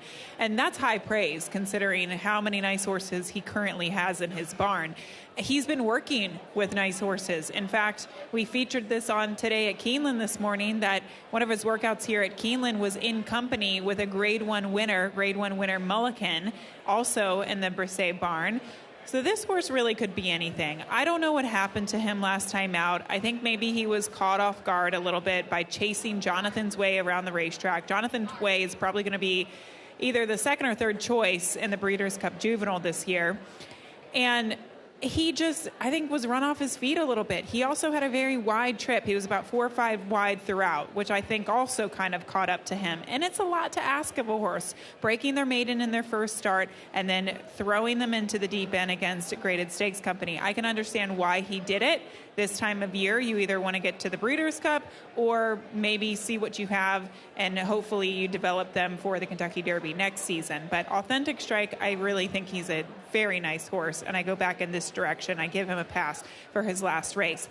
The 5 Global Legend, 5-2 right now, he's going to be the second choice for me. He comes out of a race where they shipped him to Monmouth Park in the Sapling. He was actually coming back on late. His race visually was extremely impressive. I look at his past performances and I wonder if he can stretch out to 2 turns, and then I watch that replay and I change my opinion on him because of how he fought back throughout the stretch at Monmouth. He lost to a horse by the name of Crazy Frazee. That horse would come back to win a stakes race down at Gulfstream, so that at least has been productive, and he just looks like he's getting better with each and every start. And again, his last race gave me a little bit more confidence that he can stretch out to the 1.1 miles. And then finally, the 6, Look to the Cross, is going to be the third selection in here. He's an unknown.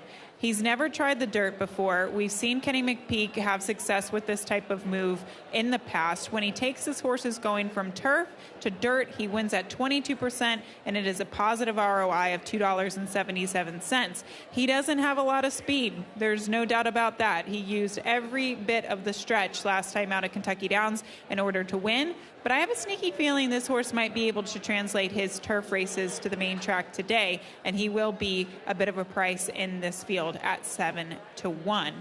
3, 5, 6 for me. You can see 7, 3, 4 for Scott Hazelton. We totally disagree in this upcoming event, although he does have respect for the favorite, the number 3 Authentic Strike. This is a good group of 2-year-olds. Pay attention to them because they will probably be facing stakes company in the near future.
Horses are entering the track for Keeneland's fourth race, the Jackpot Farm Allowance Optional Claiming Race for a price of $100,000. 2-year-olds at 1 mile and a 16th over the fast main track. Race will finish in the short stretch at the first wire. No changes. Double and pick 3 wagering featured here. Post time in 7 minutes.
All right, I got a good look at these 2-year-olds as they were walking out to the track, and they made my job very, very hard because all of these horses just behaving with a lot of class, and they all look like they can really run. The number 3, Authentic Strike, definitely stood out for me. He's a horse that certainly physically looks like he can handle a 2-turn distance. He just has all the size and scope and the confirmation that you would hope for a horse to get 2 turns. Really checks all the boxes, in my opinion. And as I mentioned, when they were in the paddock, he is a clocker pick. We talked about this horse in the morning, on the morning show, that he was working in company with Grade 1 winner and Mullican and going heads up with that horse. So this horse really could be anything, and he really looks the part too. Also conducting himself with a lot of class, which is half the battle here with the 2-year-olds. You really want to look at how they're acting, what their professionalism is like, and he certainly has been an absolute pro today, the 3, Authentic Strike. The 4, Thrilla, he did have a bit of a moment in the paddock, but 2-year-olds, you know, they can have a moment as long as they recover from that. He spooked at something. I don't know what it was, but he seems to be really professional on the track right now. You can see how he's kind of shifted his focus, and I love to see that with 2-year-olds. They can be silly in the paddock, that's fine, but once they get out to the track, game on. And if they show that to me, then I think that's definitely plus. He is showing that to me. He looks super focused here today. Look, he probably got away with everything he wanted to 2 starts back at Colonial. It was a slow pace. He went wire to wire. He beat that field by 18 lengths. He isn't bred to handle the turf, so he clearly does look like a dirt horse. He tried the turf last time out. He ran fine, but I love this horse coming back to the main track today. And in fact, we've seen Keith DeSormo do this move with some of his younger, lightly raced horses a couple of times, and it's led to some really good efforts. I believe Giacoso was one of them, and Giacoso did run well in the Iroquois. In fact, he did run 3rd in that event. He looks great on the track, talking about the 4, Thrilla.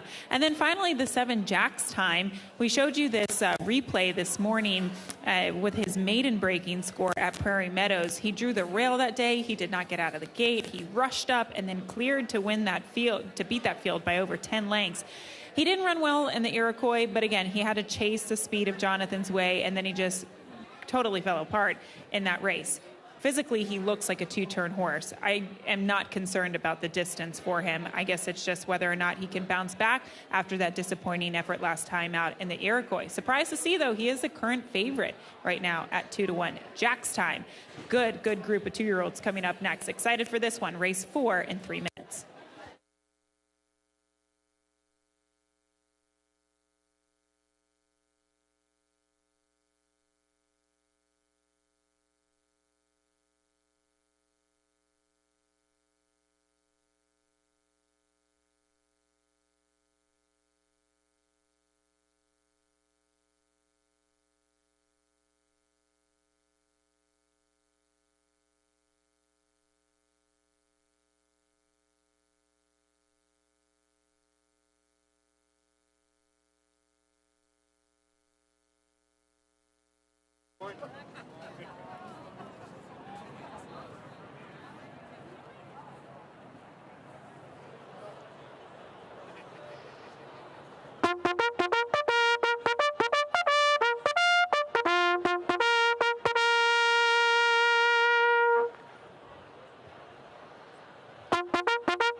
The horses have reached the starting gate for Keeneland's 4th race, the Jackpot Farm.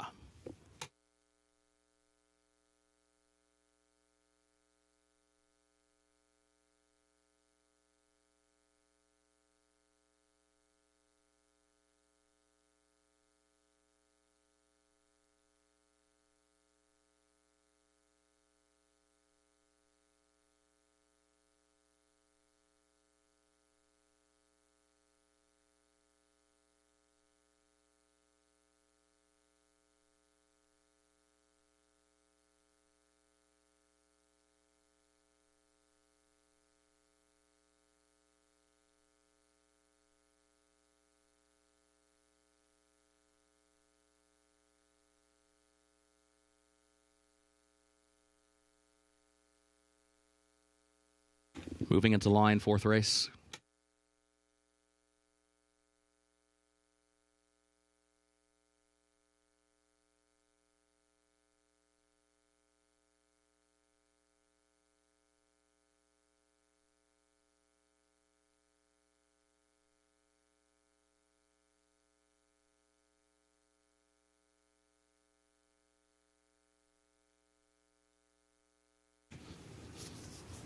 Righteous Star goes in. Here is Robert's Moon coming forward.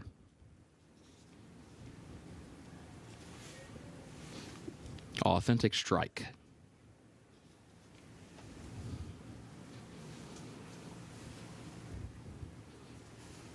Here's Thrilla.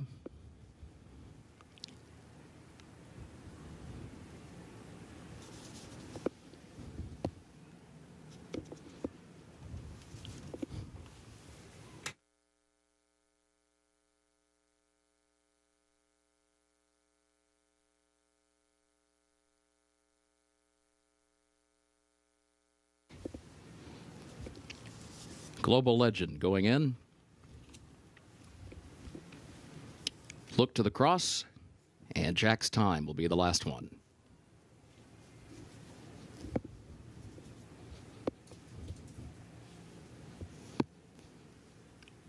Last one coming forward.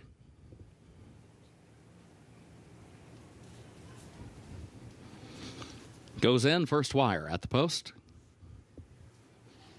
They're off. There goes Authentic Strike. Authentic Strike right out for the early lead. Thrilla will try to go with that one. Jack's Time is there up on the far outside as they head for the first turn.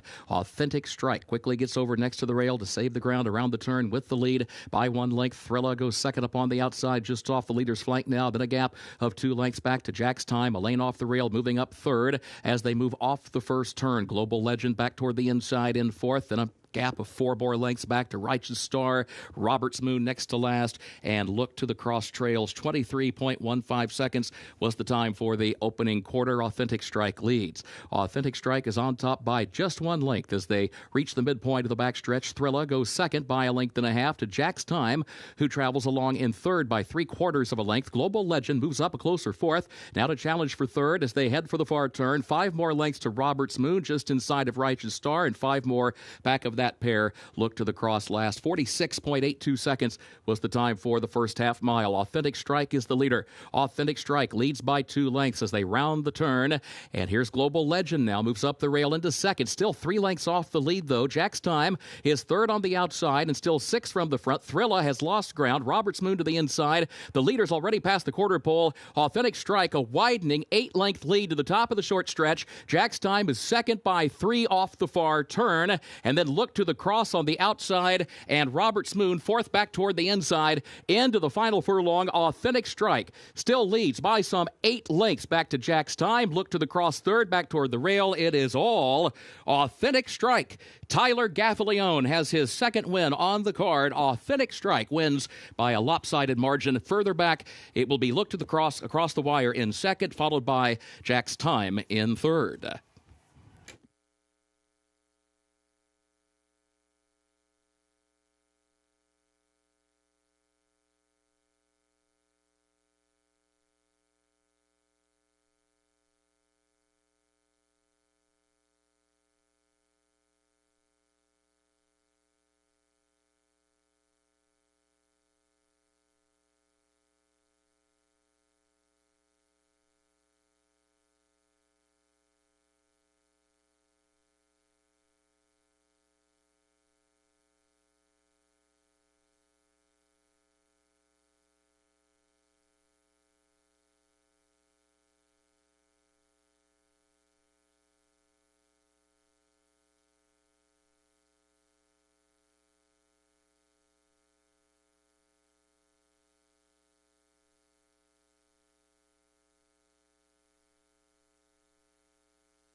Unofficial results of Keeneland's fourth race: 3 Authentic Strike first, 6 Look to the Cross second, 7 Jack's Time third, and 1 Righteous Star was fourth. 3, 6, 7, 1 unofficial.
In the winner's circle for Keeneland's fourth race, the Jackpot Farm, the unofficial winner, number 3, Authentic Strike, owned by Ann Harrison and Renata Hendrickson, trained by Rodolphe Brisset.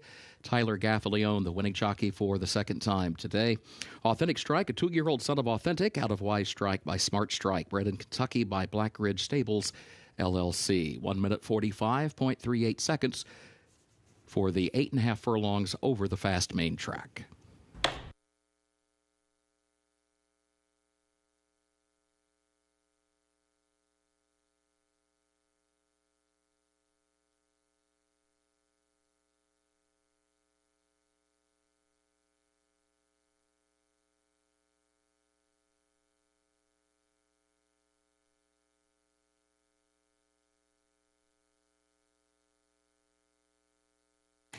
Fourth race results official. 3671, the official results.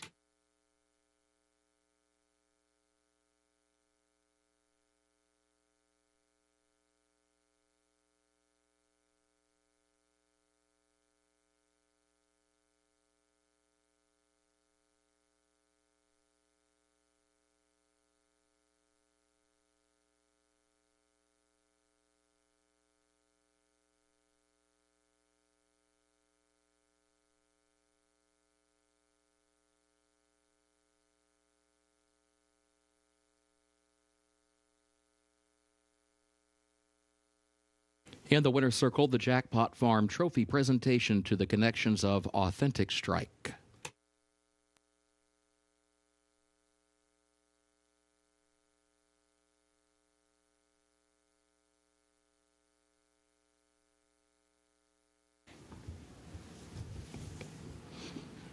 Race 5 up next, double and pick 3 wagering at start of the pick 6. Carry over $26,809. Main track is fast. The turf is firm. The rail at 10 feet on the turf course today. In race 5, scratch the 4, Halfway Tempted. Scratch number 4, Halfway Tempted. Overweight, number 1, Blue Line. The jockey, 2 pounds over.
Race number 5 is next, and this race does kick off the Pick 6. Reminder, we've got a $26,000 carryover in the Pick 6 from yesterday.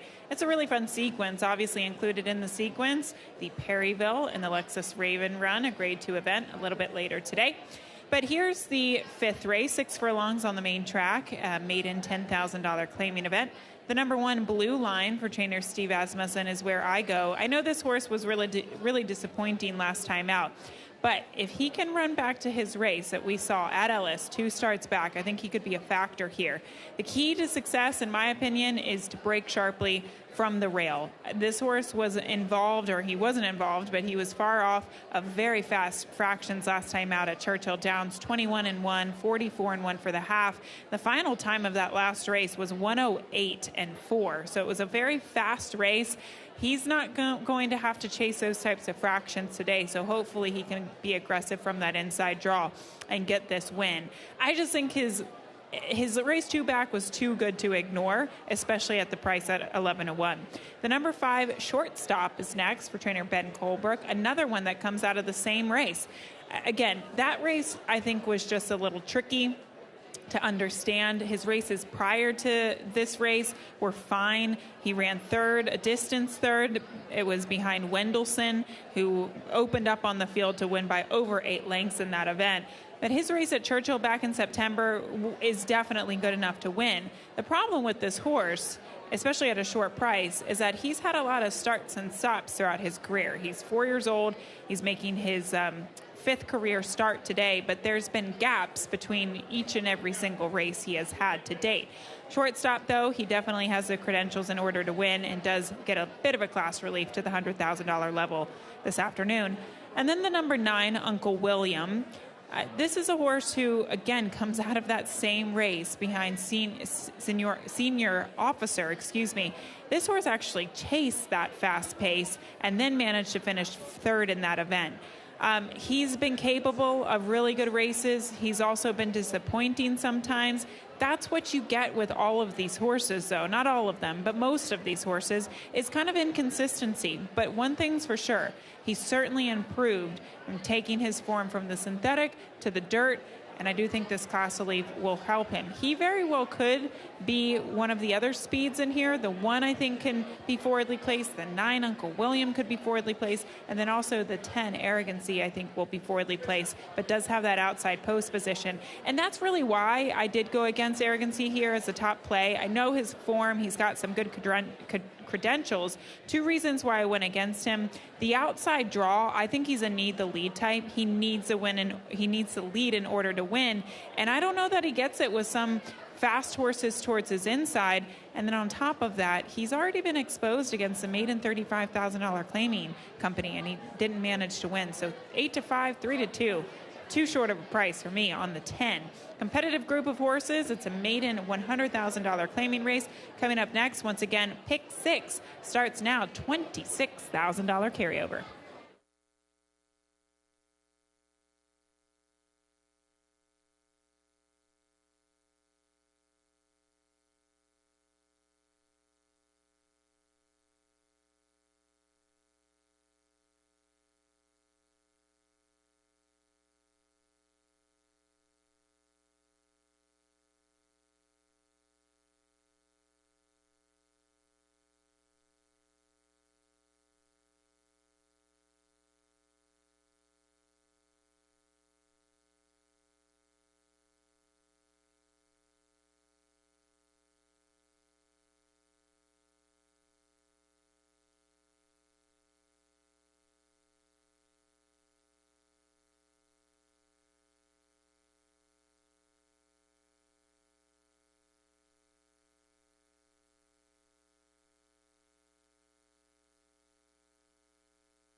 Horses are entering the track for Keeneland's fifth race, maiden claiming event for a price of $100,000. 3-year-olds and up, 6 furlongs over the fast main track. Double and pick 3 wagering. Start of the pick 6, $26,809. The carryover main track is fast, turf is firm, rail at 10 feet on the turf course. Scratch number 4, halfway tempted. Number 4 is scratched. Overweight, the one blue line, the jockey 2 pounds over. Post time at 6 minutes.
Take a closer look at some of these horses on the track, and I actually like the looks of the number 8 Panther here. First-time starter for trainer Mike Maker, a son of Munnings. Exchange rate on the bottom side does debut with the medication of Lasix today.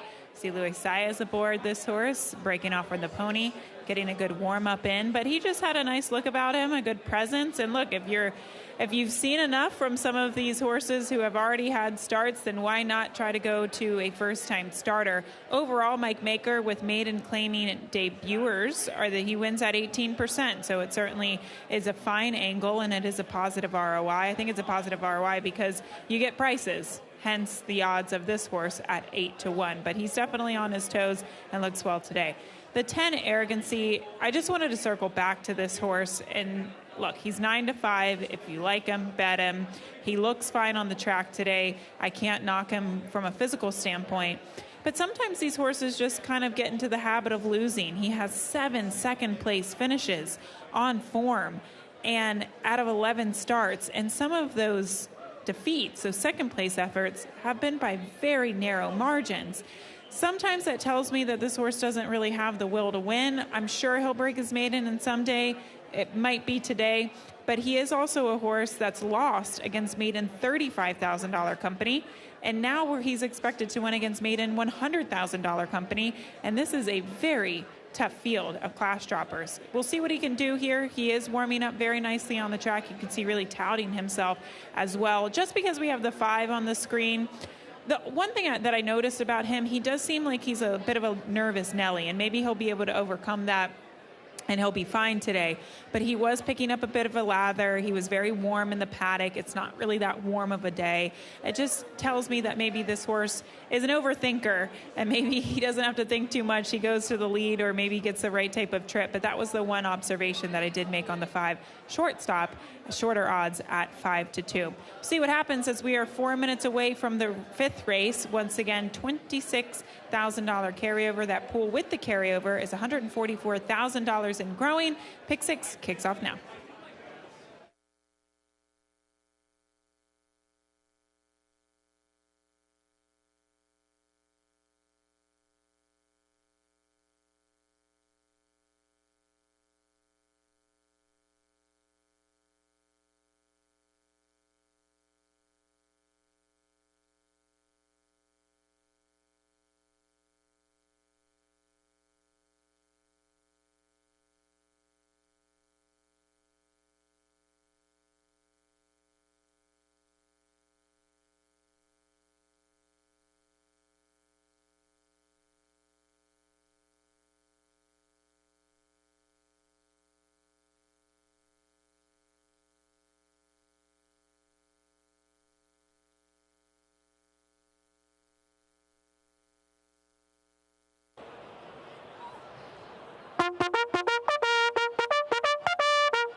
Horses have reached the starting gate for Keeneland's 5th race, start of the Pick 6.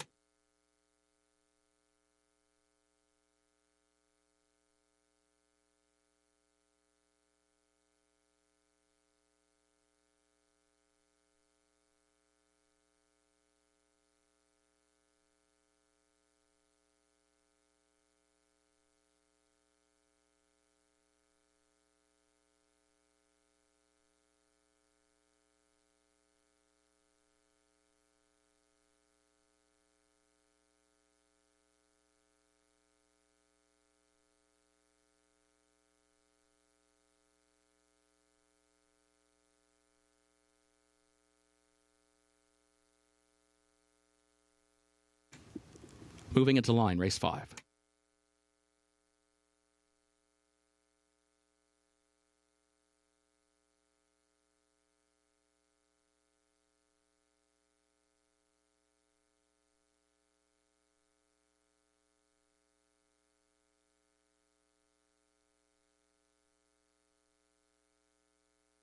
Here's Skylar coming forward.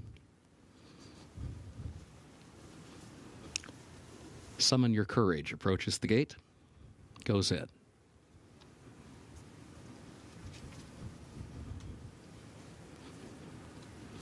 Panther and Live Happy.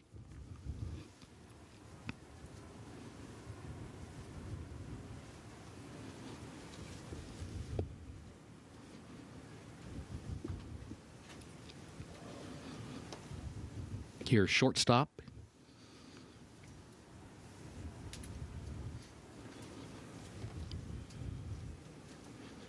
Uncle William.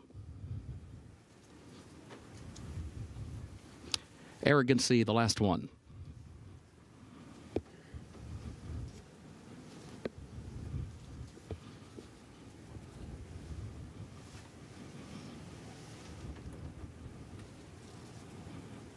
Last one going in. They are at the post.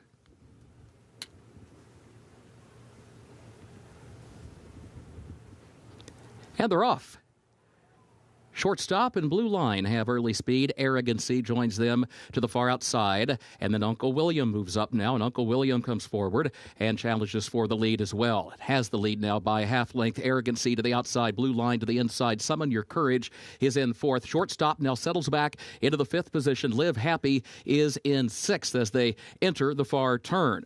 And then further back comes Skylar, who's in the 7th spot. A lane off the rail. 21.93 seconds was the time for the opening quarter. Is Teen Idol next to last around the far turn. Panther is 9th and last. Uncle William against the rail leads it by a length and a half. Arrogancy second on the outside, a half length. Blue Line is 3rd as they turn for home. Summon Your Courage is 4th between horses. Shortstop is lingering in the 5th position. 7 lengths from the front. Uncle William with Blue Line looking for running room down toward the inside. Uncle William is now trying to fend off the challenge of Blue Line, who has to change lanes to the outside, and Uncle William is opened up by 3 lengths, by 4, by 5. Uncle William past the 16th pole. Back to Blue Line, Summon Your Courage, then Shortstop 4th.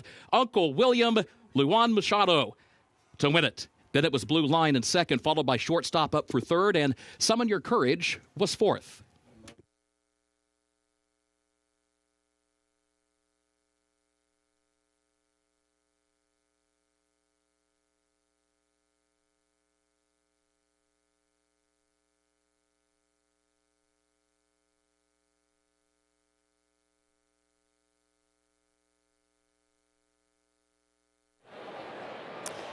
Uncle William really changed things when he took his form from the synthetic to the dirt, and today showing unusual gait speed. This horse really was sharp today. He managed to secure a front-running position and really ran the rest of the field off of their feet from the get-go under Luan Machado, taking the field gate to wire. The number 1 horse, Blue Line, running really well, just couldn't quite get past him, had to angle outside of him at one point, and that kind of stifled his momentum. The number 9 horse, your unofficial winner of the 5th race, 9-1-5 across the finish.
The unofficial results of Keeneland's fifth race: 9 Uncle William first, 1 Blue Line second, 5 Shortstop third, and 2 Summon Your Courage fourth. 9-1-5-2.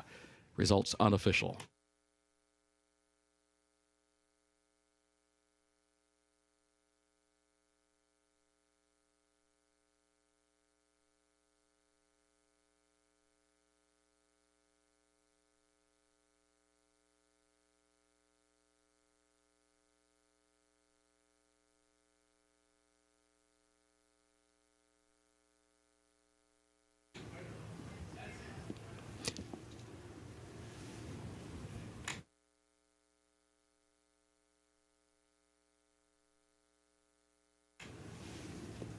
In the winner's circle for Keeneland's fifth race, the unofficial winner, number 9, Uncle William, owned by Jody Guida, trained by Anthony Guida, Luan Machado, the winning jockey.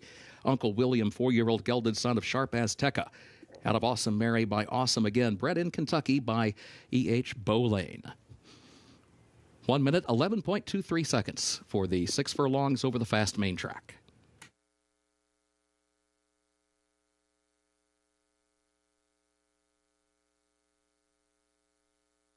Race 5 results official.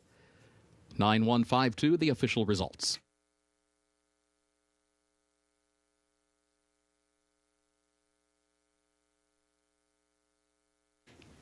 Keeneland's 6th race upcoming. Double and pick 3 wagering start of the late pick 5. No carryover. Main track is fast. The turf is firm. Rail at 10 feet on the turf course. In race 6, scratch the 5, Time for Truth. Scratch number 5, Time for Truth. Jockey for the 9 pay zone, Jaime Torres. 9 pay zone, the jockey, Jaime Torres. Early pick 5 today, pays on 5 of 5 with a consolation 4 of 5.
Less than 19 minutes away from post time for race number 6 begins the late pick 5. 2 stakes races part of that pick 5 here this afternoon at Keeneland Racecourse. This is a second level allowance race, optional $80,000 6.5 furlong dirt event for 3-year-olds and upward. Wyco is the current favorite, the number 4 horse for Wesley Ward, with Frankie Dettori taking the call here today. I go to 2 Eagles River for trainer Chris Hartman and Rafael Bejarano, the number 8, 7-1 on the board right now.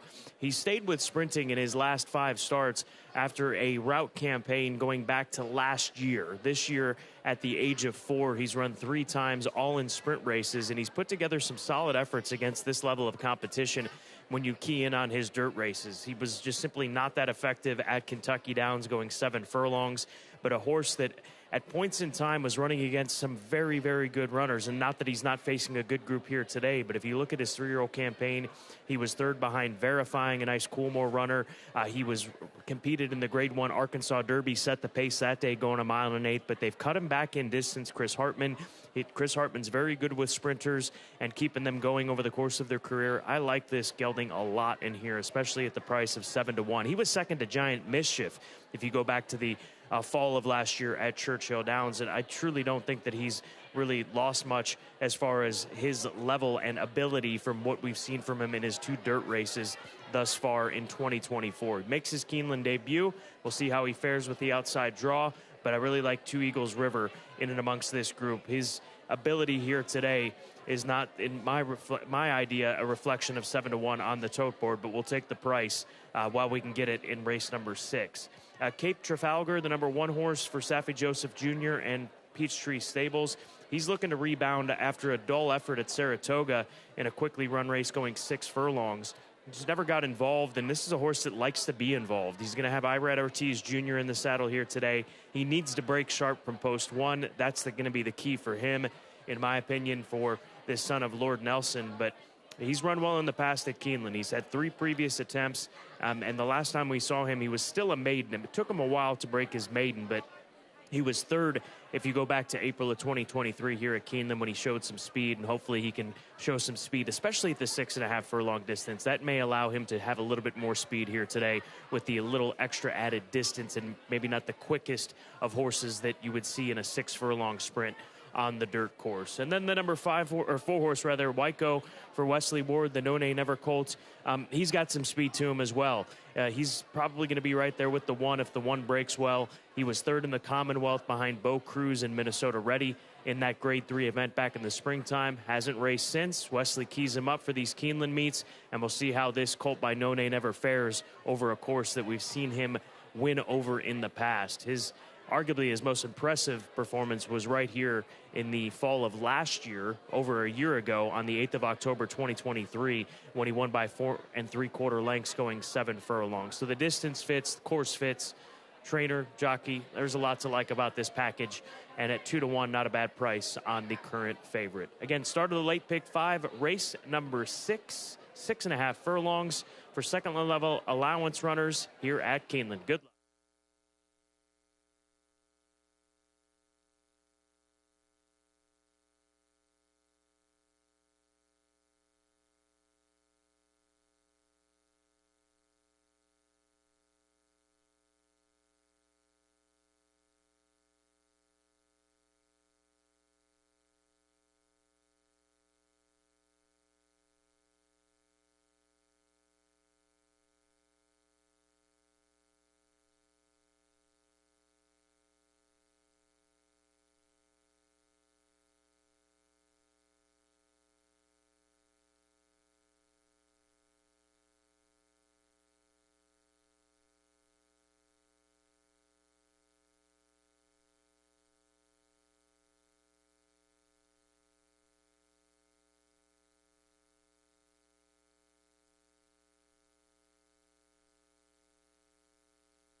The horses are entering the track for Keeneland's sixth race, the Benson Allowance Optional Claiming Race, for a price of $80,000, 3-year-olds and up. 6.5 furlongs over the fast main track with double pick 3 and late pick 5 wagering. No carryover for the late pick 5. A reminder, scratch number 5, Time for Truth, the jockey for the 9, Payzone, Jaime Torres. Main track is listed fast, the turf listed firm today. Post time, 7 minutes.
Taking a look at the number 6 horse, Sahalat, for Shadwell Stable and Andrew McKeever. 7-1 on the board right now for this lightly raced 5-year-old son of Speightstown, with Luis Saez getting his opportunity to ride this 5-year-old for the first time in this horse's career.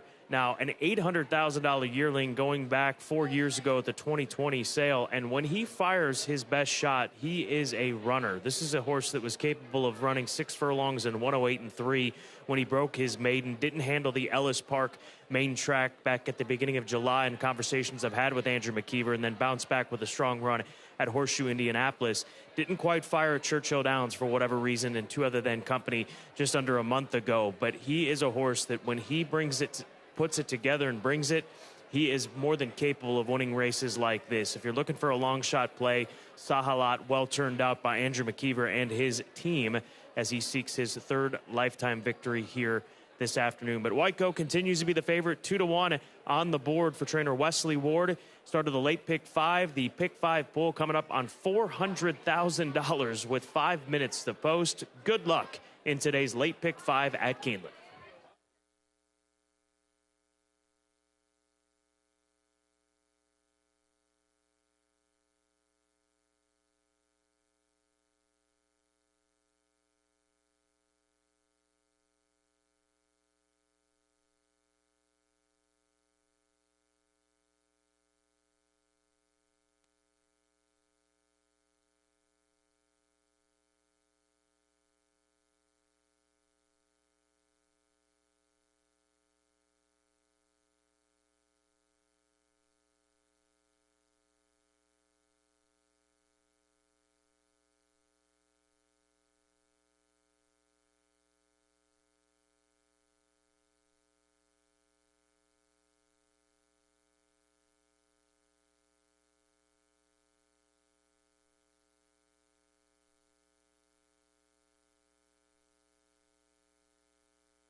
The horses have reached the starting gate for Keeneland's 6th race, the Benson. Start of the late pick 5.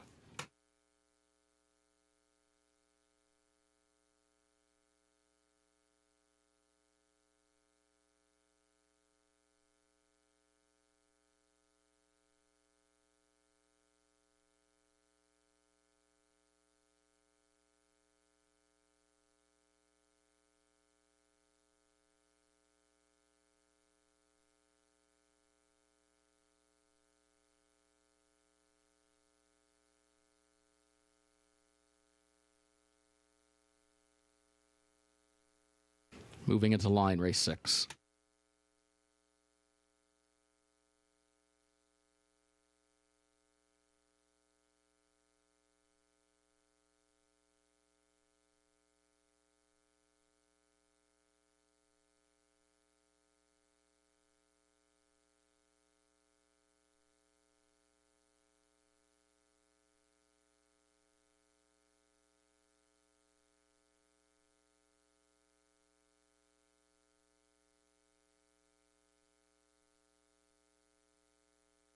Two Eagles River moves into line. Principe Carlo goes in. Waiko.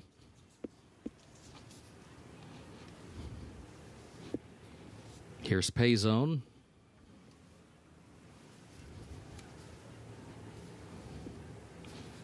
Fort Warren, the last one, goes in. They are at the post. They're off. There goes Payzone. Payzone right out for the lead. Waiko and Cape Trafalgar has speed. Cape Trafalgar moves up from the inside and has the lead. Payzone far outside. Waiko in between that pair, contesting this early pace as well. And then Scoot Daddy, who's 4th down toward the inside. Two Eagles River is 5th alongside of that one. Principe Carlo is in 6th. Sahalat is 7th to the far turn. Deer District is 8th. And Fort Warren is last of the 9. Back up front, Waiko to the inside, puts a head in front. Payzone is 2nd on the outside and still right there. Cape Trafalgar in tight down toward the rail in 3rd around the far turn. Two Eagles River is 4th up on the outside. Scoot Daddy is 5th in between horses, 3 lengths off the lead. Waiko the leader, Payzone 2nd. Two Eagles River seeks to join them, along with Scoot Daddy, who's still 4th, but starting to move up toward the outside. Two Eagles River now coming forward, center of the racetrack to challenge Waiko, and Scoot Daddy is right there between that pair, and now Scoot Daddy starts to do his best running as they move by the 8th pole, puts a head in front. Two Eagles River is there on the outside. Cape Trafalgar had to switch off the rail to the far outside and is coming late. Here comes Cape Trafalgar down the outside to challenge and to put a head in front, and Cape Trafalgar is up in time from Two Eagles River across the wire in 2nd, followed by Scoot Daddy in 3rd, Waiko 4th.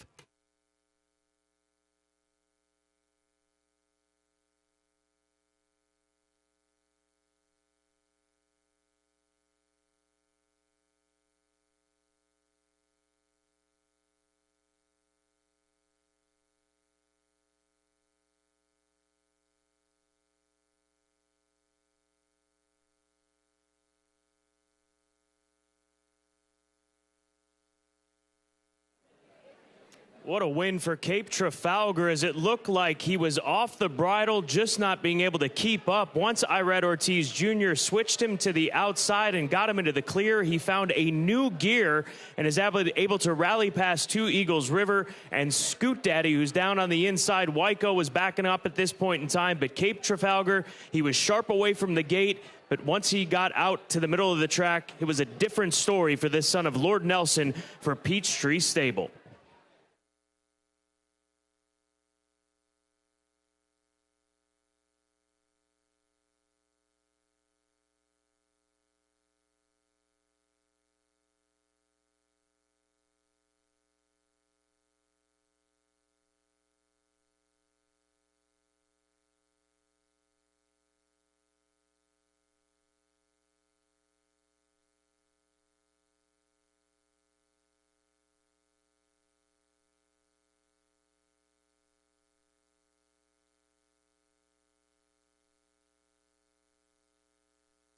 The unofficial results of Keeneland's 6th race. Number 1, Cape Trafalgar 1st. Number 8, Two Eagles River 2nd. Number 2, Scoot Daddy 3rd. Number 4, Wyco, fourth. 1824, unofficial.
In the winner's circle for Keeneland's sixth race, the Benson, the unofficial winner, number 1, Cape Trafalgar, owned by Peachtree Stable of John Fort, trained by Safi Joseph Jr.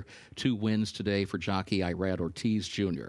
Cape Trafalgar, 5-year-old son of Lord Nelson, out of Gold Rush Girl by Political Force, bred in Kentucky by Spendthrift Farm, LLC. 6.5 furlongs over the fast main track, 1 minute 16.92 seconds.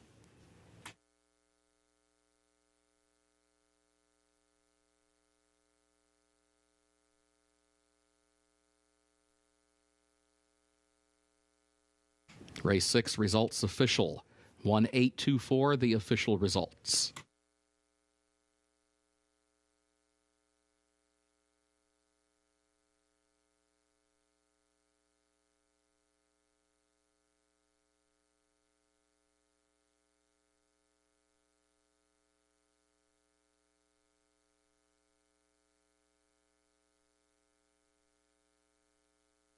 In the winner's circle, the Benson Trophy presentation to the connections of Cape Trafalgar.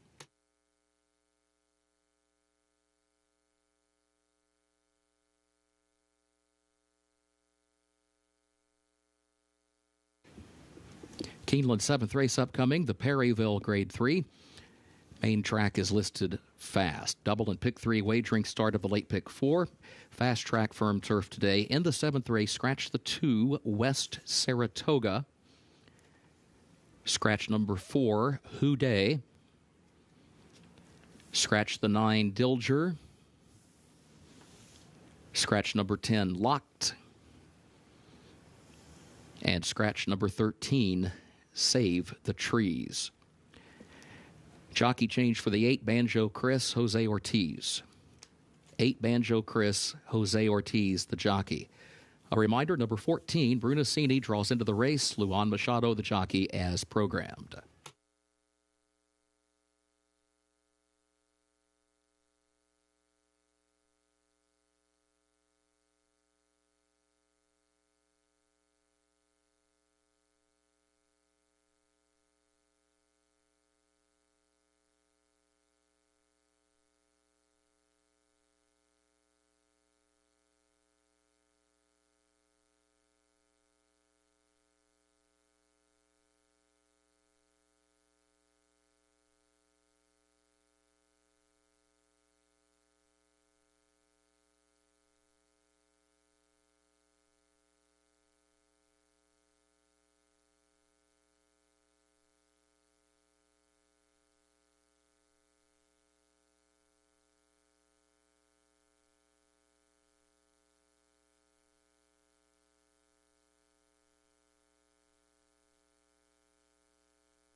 20 minutes to post to our first of 2 graded stakes races on this Saturday afternoon. We begin with the 7-furlong Grade 3 Perryville Stakes.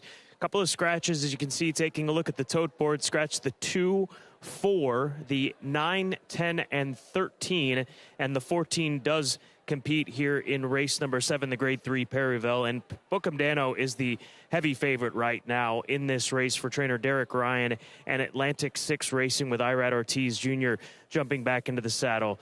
Simply put, he's the most accomplished 3-year-old of this group. He's been consistently campaigned at these one-turn distances between runs in the Pasco, a 12-length romped to kick off his year at the end of January at Tampa Bay Downs, and then he followed that up with a very good second, stretching out to a mile, one-turn mile in Saudi Arabia in the Grade 3 Saudi Derby, just beaten by Forever Young, who is going to be one of the leading contenders for this year's Breeders' Cup Classic, that Japanese-based runner who nearly won the Kentucky Derby. But they've done right by this horse in keeping him at these one-turns and taking advantage of his strengths. He's a horse that likes to go this distance. He likes to lay off the pace and make a run at him.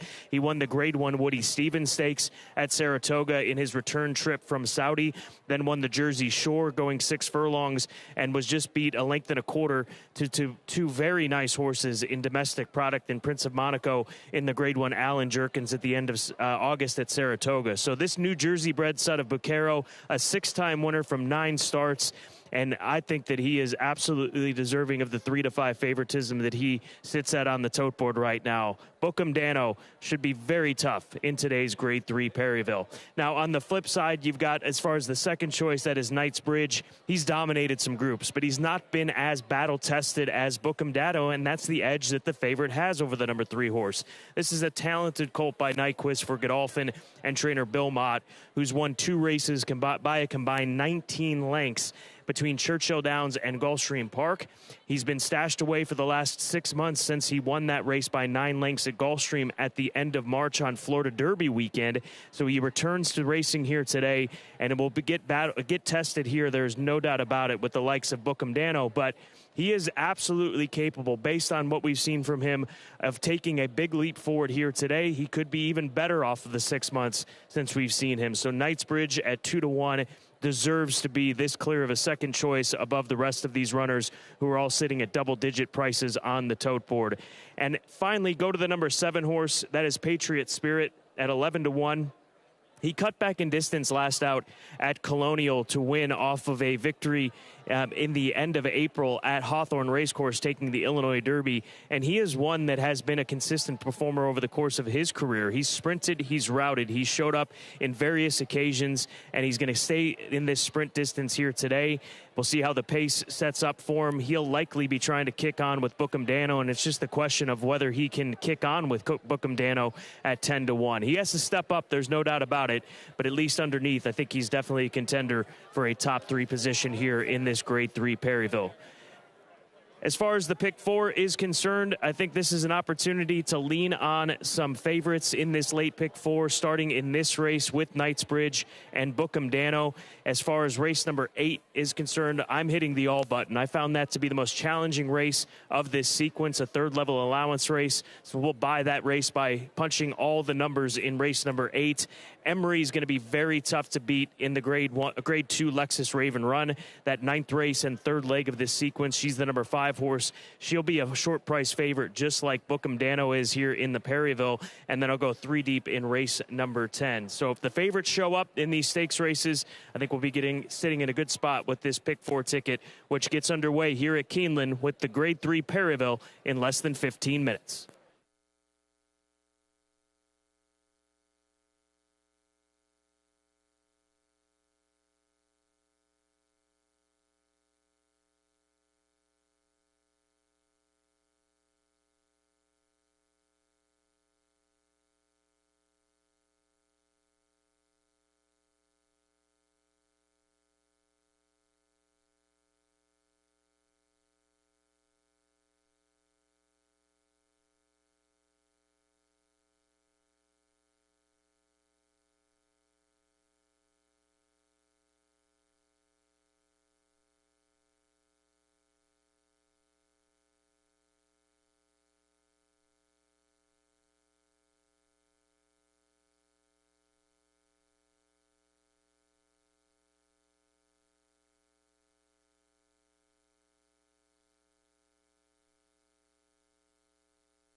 The horses are entering the track for Keeneland's 7th race, the Perryville Grade 3, 3-year-olds at 7 furlongs over the fast main track.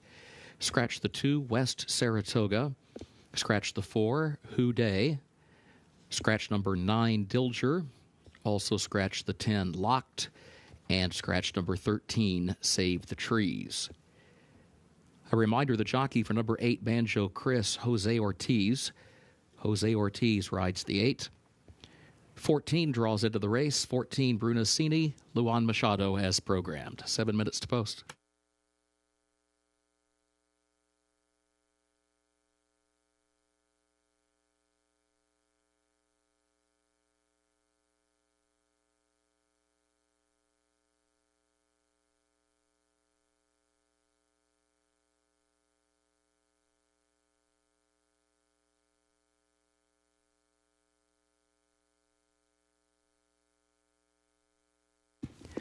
Number 1 is Henro, owned by J.D. Thoroughbreds LLC of Jackie Slauson, owned by Joey Keith Davis, trained by Chris Hartman, jockey Rafael Bejarano.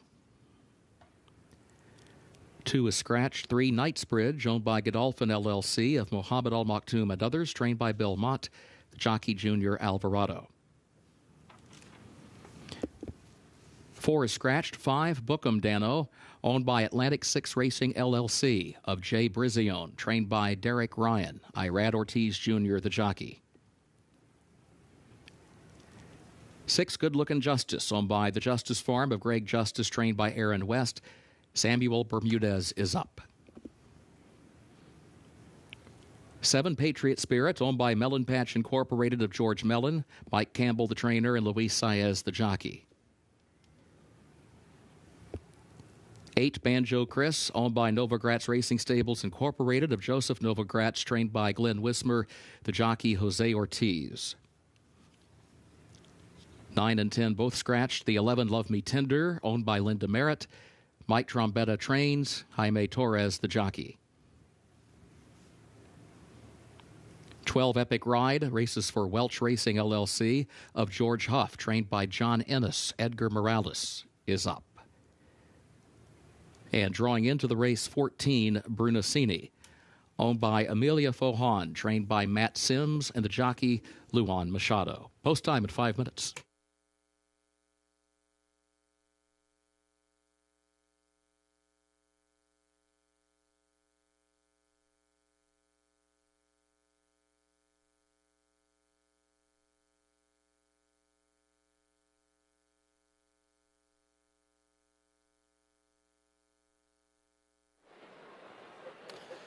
We look on to the race course at Bookham Dano, the 3-5 favorite for today's Grade 3 Perryville, going 7 furlongs for these straight 3-year-olds, and still the steady favorite as we talked about on the paddock side. And here's an opportunity to remind you out there that this is a horse that 25% of his ownership interest will be offered at the upcoming Keeneland Champion Sale, the inaugural Keeneland Champion Sale at Del Mar. That'll take place on the 30th of October, so a week from Wednesday. He'll be hip number 4, and he's got a big chance to update that catalog page here and create some buzz moving forward to the Keeneland Championship Sale, given the opportunity that's in front of him.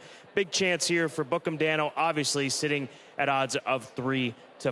Epic Ride on the outside, the number 12 horse, 13-1 on the board right now. Always have to, as we've mentioned time and time again, be cautious of these horses that are cutting back in distance. He was able to win a stakes race at Turfway Park, a prep for the John Battaglia, finished second that day behind Encino, who would go on and win the Stone Street Lexington here at Keeneland. And he was also just third in the Grade 1 Toyota Bluegrass before his attempt in the Kentucky Derby. So the cutback in distance for Epic Ride off the 5-month layoff, just may agree with him if he can roll in and pick up pieces here today and run down the likes of Knightsbridge and as well as Bookham Dano, the odds-on favorite for today's Perryville. Less than 4 minutes to get involved in the late pick 4 here at Keeneland. The pool over 262,000.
Horses have reached the starting gate for Keeneland's 7th race, the Grade 3 Perryville Stakes, start of the late pick 4.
Moving into line, race 7.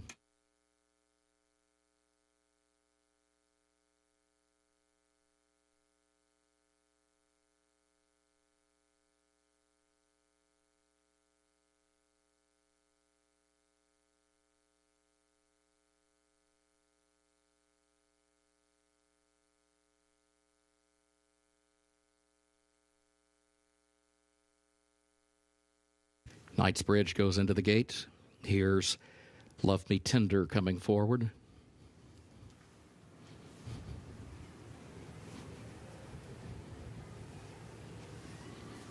Epic Ride.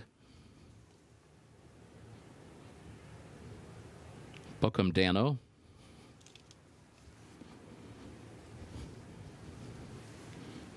Good Looking Justice moves into line.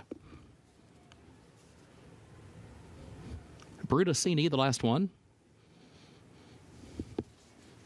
Goes in, they're at the post. They're off in the Perryville. Good Looking Justice there between horses. Epic Ride up from the outside in the opening strides. Then Brunacini out in the center of the track. Here's Patriot Spirit now kicking in. Patriot Spirit moves up from between horses to challenge Epic Ride. Good Looking Justice right there to the inside. And now Good Looking Justice puts ahead in front. Brunacini fourth far outside. Knightsbridge is fifth down toward the rail, just over 2 lengths off the early lead. Love Me Tender sixth in between horses. Bookham Dano is in seventh. Banjo Chris is eighth, and a break of nearly 5 more lengths to Henro, who is last of the 9. 22.01 seconds the time for the opening quarter. Good Looking Justice against the rail leads it by just a half length. Patriot Spirit second a length. Epic Ride third. Knightsbridge fourth toward the inside. Brunacini fifth up on the far outside. Love Me Tender is sixth in between horses, just over 3 lengths off the lead. Here comes Epic Ride now, 3 lanes off the rail, moving up along with Brunacini 4 wide, trying to catch Patriot Spirit, who's got a narrow lead off the far turn. Good Looking Justice drops back. Knightsbridge is still 4 lengths from the lead, and still further back, Bookham Dano has some 6 lengths to make up. Brunacini comes forward on the far outside to challenge Epic Ride. Now Bookham Dano trying to squeeze through an opening toward the inside. Brunacini has the lead though. Epic Ride is second. Bookham Dano is still third. Brunacini is in front. Knightsbridge runs late but still back and forth. Here's Bookham Dano, final try. Brunacini hangs on. Brunacini, Luan Machado to win the Perryville. 1 minute, 22.8 seconds, a stakes record.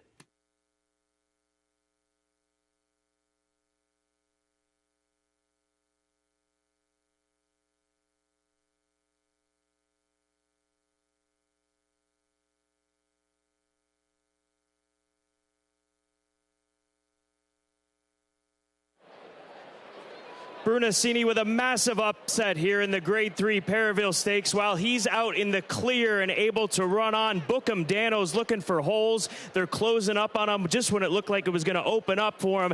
He runs a very game race, all things considered. But Brunacini capitalizing with this outside post position, springing a 28-1 upset for trainer Matthew Sims with Luan Machado in the saddle to take the Grade 3 Perryville.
Dead heat for third, 3 and 12. Knightsbridge and Epic Ride in that dead heat for third. So the results posted 14-5, and then the dead heat for show 3 and 12. Results unofficial.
Keeneland 7th race, the Grade 3 Perryville, the unofficial winner, number 14, Brunacini. Owned and bred in Kentucky by Amelia Fohan. Matthew Sims trains. Luan Machado, the winning jockey. 2 wins today for Luan Machado. Brunacini, 3-year-old son of Dortmund, out of Our Conquistadora by Will Byrne. 7 furlongs over the fast main track, 1 minute 22.8 seconds, a stakes record.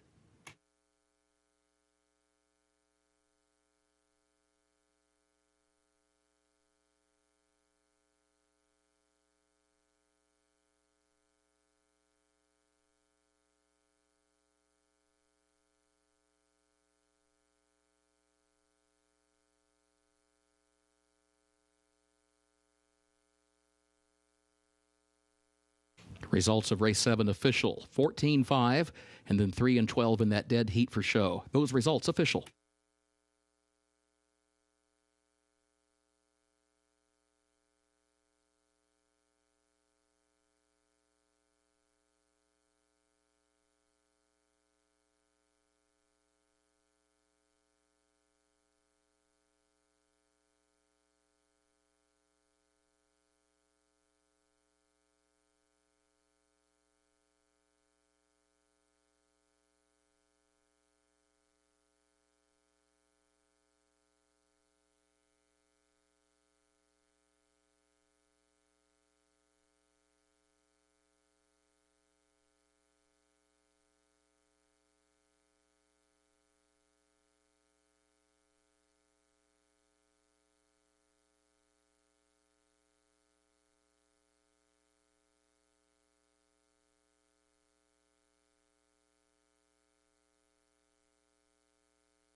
Now the trophy presentation. Congressman Andy Barr presents the Perryville Trophy to the connections of Brunacini.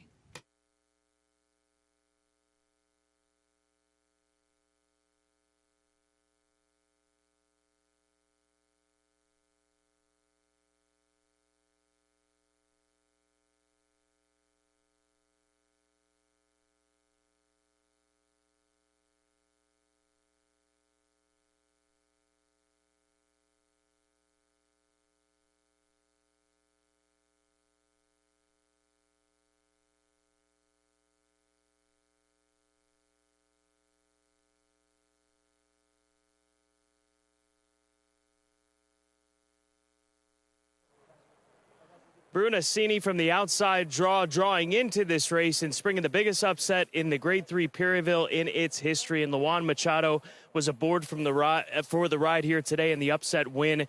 Given the outside draw, did you have any other options but to try to go from the outside post? I didn't really try to go. I was happy that he got in, and so that didn't matter where he was going to go from. He broke super sharp. I was trying to get him covered in the backside. I couldn't make it. He was taking me around there and say, I would just stay out here and give him at least a clear shot to make his run, and he did. How big of a win is this for you, Luan? It means a lot for me and for whole connection. I'm not surprised. He's a very, very nice horse. I got the opportunity to breed him a couple times in the morning, and last week it was just he did unbelievable work and super comfortable. And I even joked to the guys in the room, I don't think it can be worse than third here. And yeah, he was paying a lot, and I was super happy for everybody. They did such a great job with this horse. He's not an easy horse to train. He's too big. He thinks he's a dinosaur. He's very hard to gallop and everything else. Super tough. So congratulations to the whole team. Well, congratulations to you, and he's a very fast dinosaur, Luan. Well done. Stakes record time. Brunacini getting the victory in the Perryville.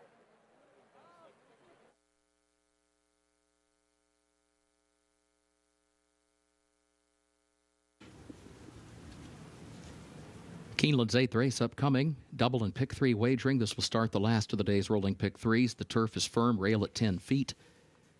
Scratch the 12, Taking Candy. And scratch 13, Quadra Island.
race number 8 now, just 14 minutes to post. Mile and a 16th event on the turf course, third level allowance condition, and this will start the late pick 3 on this Saturday afternoon.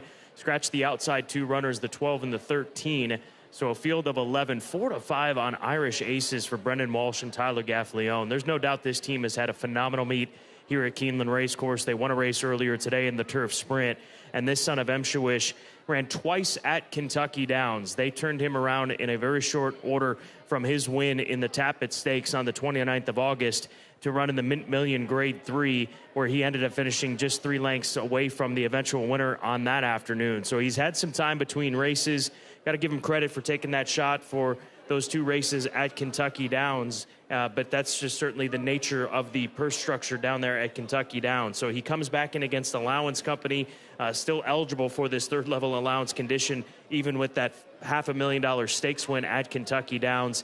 He makes a lot of sense. It's just a matter of whether you want to take 4-5 in what I viewed as one of the most wide-open races of the day for what it's worth. There is a lot of good horses in here with cases to be made in this group, but I do have Irish Aces on top, horse that's made nearly $500,000 as just a $40,000 yearling purchase at the Keeneland September sale all the way back in 2021. The number 9 horse is El Kabong for Rusty Arnold and Ashbrook Farm. I've always had a spot in my heart for this 6-year-old son of Noble Mission. He's run 17 times. He's got 3 wins, 3 thirds, and as well as 3 second-place finishes, as he's feeling a little cantankerous down there as he was getting saddled up. But he is a pro. This is a horse that shows up so often in his races. He's got form here at Keeneland. He's only run twice in the past over this turf course with a win and a third-place finish. And also, he's run well on the dirt here. If you go back to a sloppy track effort in the springtime earlier this year behind Uncle Jake, who went wire to wire that day, but he's a consistent performer. He comes into this race off of a couple of good wins, or a second and a third, I should say, good races to be exact. So El Kabong, a live long shot, in my opinion, underneath at 23-1. And the 2-horse Bold Discovery, 21-1, Andrew McKeever. He always seems to have a big upset winner in his barn at these Keeneland meets. And here's a 4-year-old gelding by Bolt Doro, who comes in from Ireland, and he even made a stop to run at Royal Ascot in the Wolferton Stakes at Royal Ascot back at the end of June of this year. His last 2 races, he was in very difficult company. Diego Velasquez is a very nice horse that he ran against in both of those races. He even also, if you look at 2 starts back, he was in a common race with Tarawa, who we saw run earlier this year, this season, I should say, right here at Keeneland for Dermot Weld and the connections of His Royal Highness the Aga Khan. So I'm willing to take a shot with this horse in here. Thought he would be a little bit overlooked. He gets Lasix, he gets blinkers, some changes being made here on that respect. But watch out for Andrew McKeever with this horse coming here to the States for the first time. He's got American pedigree. He's by Bolt Doro. I have an Arch First Dam making his first start in the United States, and he's run against some very stiff competition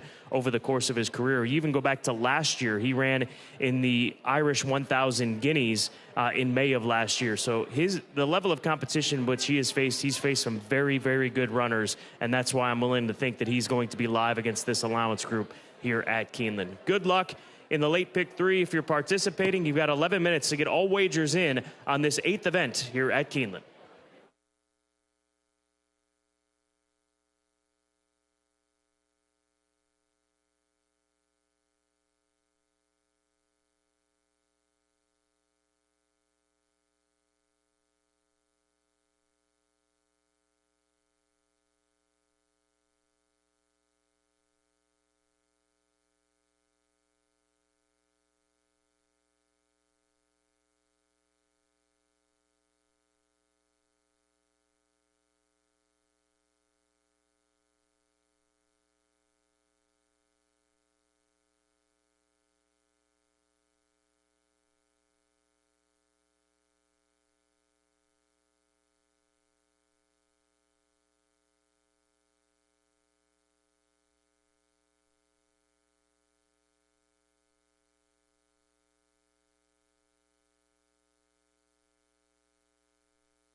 The horses are entering the track for Keeneland's 8th race, the Newtown Anner Stud.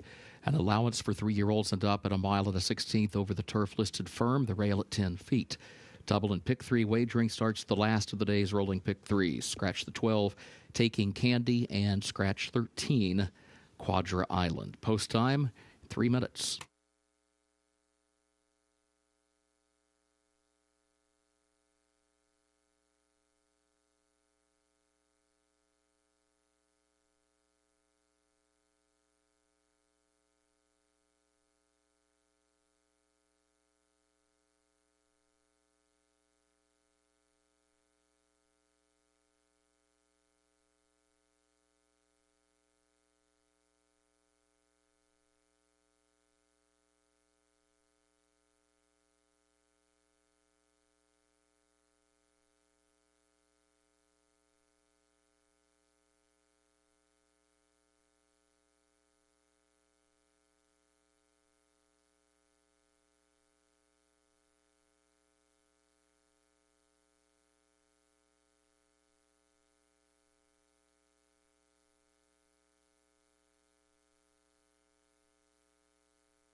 Just less than a minute to post race number 8. We're looking at Mr. Muldoon. These connections of Extreme Racing and the McGowan family, Mac Robertson, the trainer, and James Graham sprung an upset with the filly Cupid's Crush yesterday by going gate to wire. I think that this is going to be the approach with this gelding here today. They get some help with the scratch of the 12, who would have put some pace pressure on them. So if you're looking for the speed of this race, it just very well may be with Mr. Muldoon, who has done well on firm turf courses up at Canterbury, and Cupid's Crush was a filly that was coming down from Canterbury as well. So 25-1, if you're looking for the pace, could be with this Son of Good Magic. Dripping Gold, the number 10 horse, Coast second choice at 9-2. He is a big dude, son of Lemon Drop Kid out of a Danzig First Dam. Start 20 of his career. We'll see how he fares going 1 mile and a 16th today. That's the question that I have with him. Does he need a little bit more ground? But he's got form here at Keeneland, albeit at 1 mile and an 8th distance. So we'll see if he can handle this shortening up in trip. The last time he went a distance such as this was in a mile event at Monmouth, where he finished second, not beaten all that far as the post-time favorite that day. So we'll see if he can handle it here today. He's 4-1 right now, as the 3 has gone up to odds of 6-5. It is post-time for race number 8 at Keeneland.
Horses have reached the starting gate for Keeneland's 8th race, the Newtown Anner Stud.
Your attention, please. A late scratch. Scratch number 7, Miranda Wrights.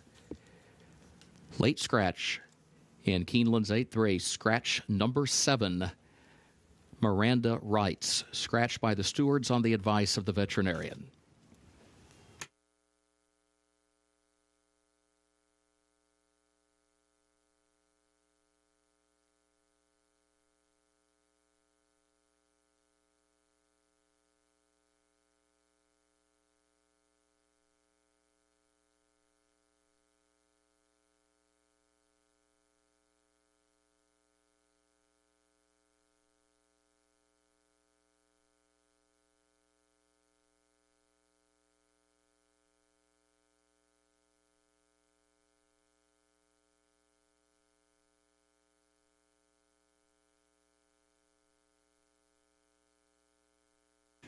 Horses have reached the starting gate and are moving into line for Keeneland's 8th race, the Newtown Anner Stud.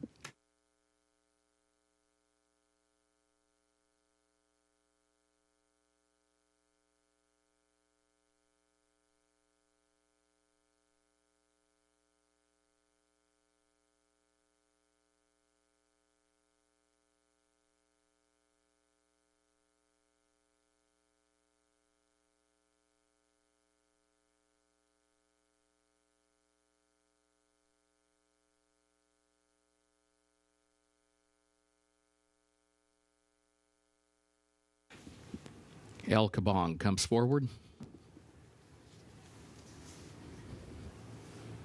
Good Governance moves into line. Dripping Gold goes in. Out of Deductions. Scooby Quando, the last one. Goes in, they're at the post. And they're off. There goes Paros. Paros out for the lead from the inside, and here comes Mr. Muldoon from the center of the course. Mr. Muldoon moves up for the lead from Paros. Scooby Quando third, and then Out of Deductions is in fourth. Dripping Gold far outside is fifth for the move into the first turn. Ah, geez, a lane off the rail, scooting now closer to the inside in the sixth position. Irish Aces saving ground near the back of the pack early in seventh. El Kabong alongside that one in eighth. Bold Discovery is ninth.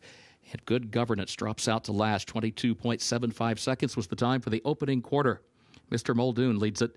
Mr. Muldoon onto the backstretch, leading at a length and a half. Dripping Gold second a half length. Paros third toward the inside. Scooby Quando far outside is in fourth. Just over 2 lengths off the lead. Midpoint of the backstretch. Out of Deductions between horses is in fifth. Ah, G's in sixth. Irish Aces seventh. Still 7 lengths off the lead to the far turn. El Kabong eighth. Bold Discovery ninth. Good Governance last of 10. 46.64 seconds for the first half mile. Mr. Muldoon the leader leader 3/4 of a length. Dripping Gold starts to draw alongside from that second position. Scooby Quando is wide around the far turn to third. Paros is fourth toward the inside. 2 lengths off the lead. Out of Deductions fifth. Aw Jesus sixth. Irish Aces has to swing out toward the grandstand side from seventh. Here's Dripping Gold right alongside of Mr. Muldoon. Paros to join them. Irish Aces will be coming down the far outside. Aw G's in behind. Horses in fourth. Paros the one to catch now. Irish Aces running out of time. Paros has the lead by 2 in deep stretch. It is Paros, Luis Saez. Paros in front. Paros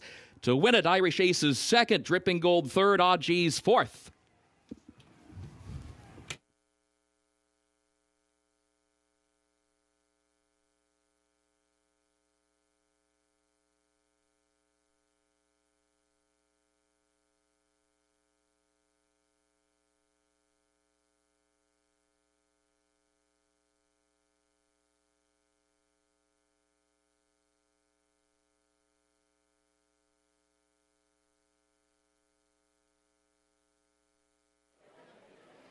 It's the gray Paros, the number 1 horse for Paradise Farms Incorporated, and Mike Maker and Luis Saez in the saddle. He was able to get the jump behind Irish Aces, and that proved to be the difference. And Mike Maker does it again. Former claimer now turned into a quality allowance horse, and onward and upward after this third-level allowance win. Irish Aces, patiently handled, just comes up short. 1-3-10-6, unofficial in race number 8.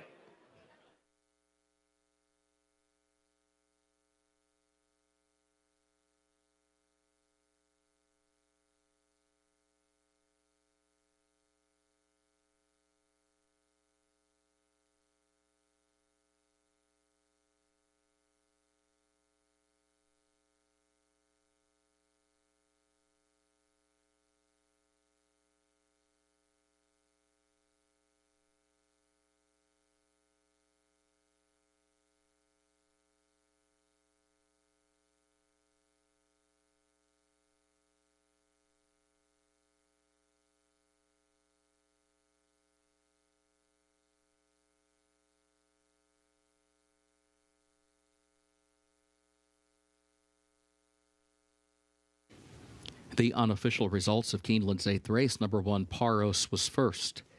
Number 3, Irish Aces, second. Number 10, Dripping Gold, third. 6, Aw G's was fourth. 1-3-10-6, unofficial.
Results of Keeneland's 8th race official, 1-3-10-6, the official results.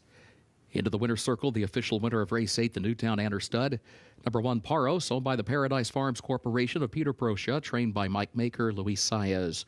is the winning jockey. Paros, 4-year-old gelded son of Cairo Prince, out of Calabaca by Trap Shot, bred in Kentucky by Dr. Marianne Franco. 1 minute 41.08 seconds over the firm turf for a mile and a 16th.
In the winner's circle, the Newtown Anner Stud Trophy presentation to the connections of Paros.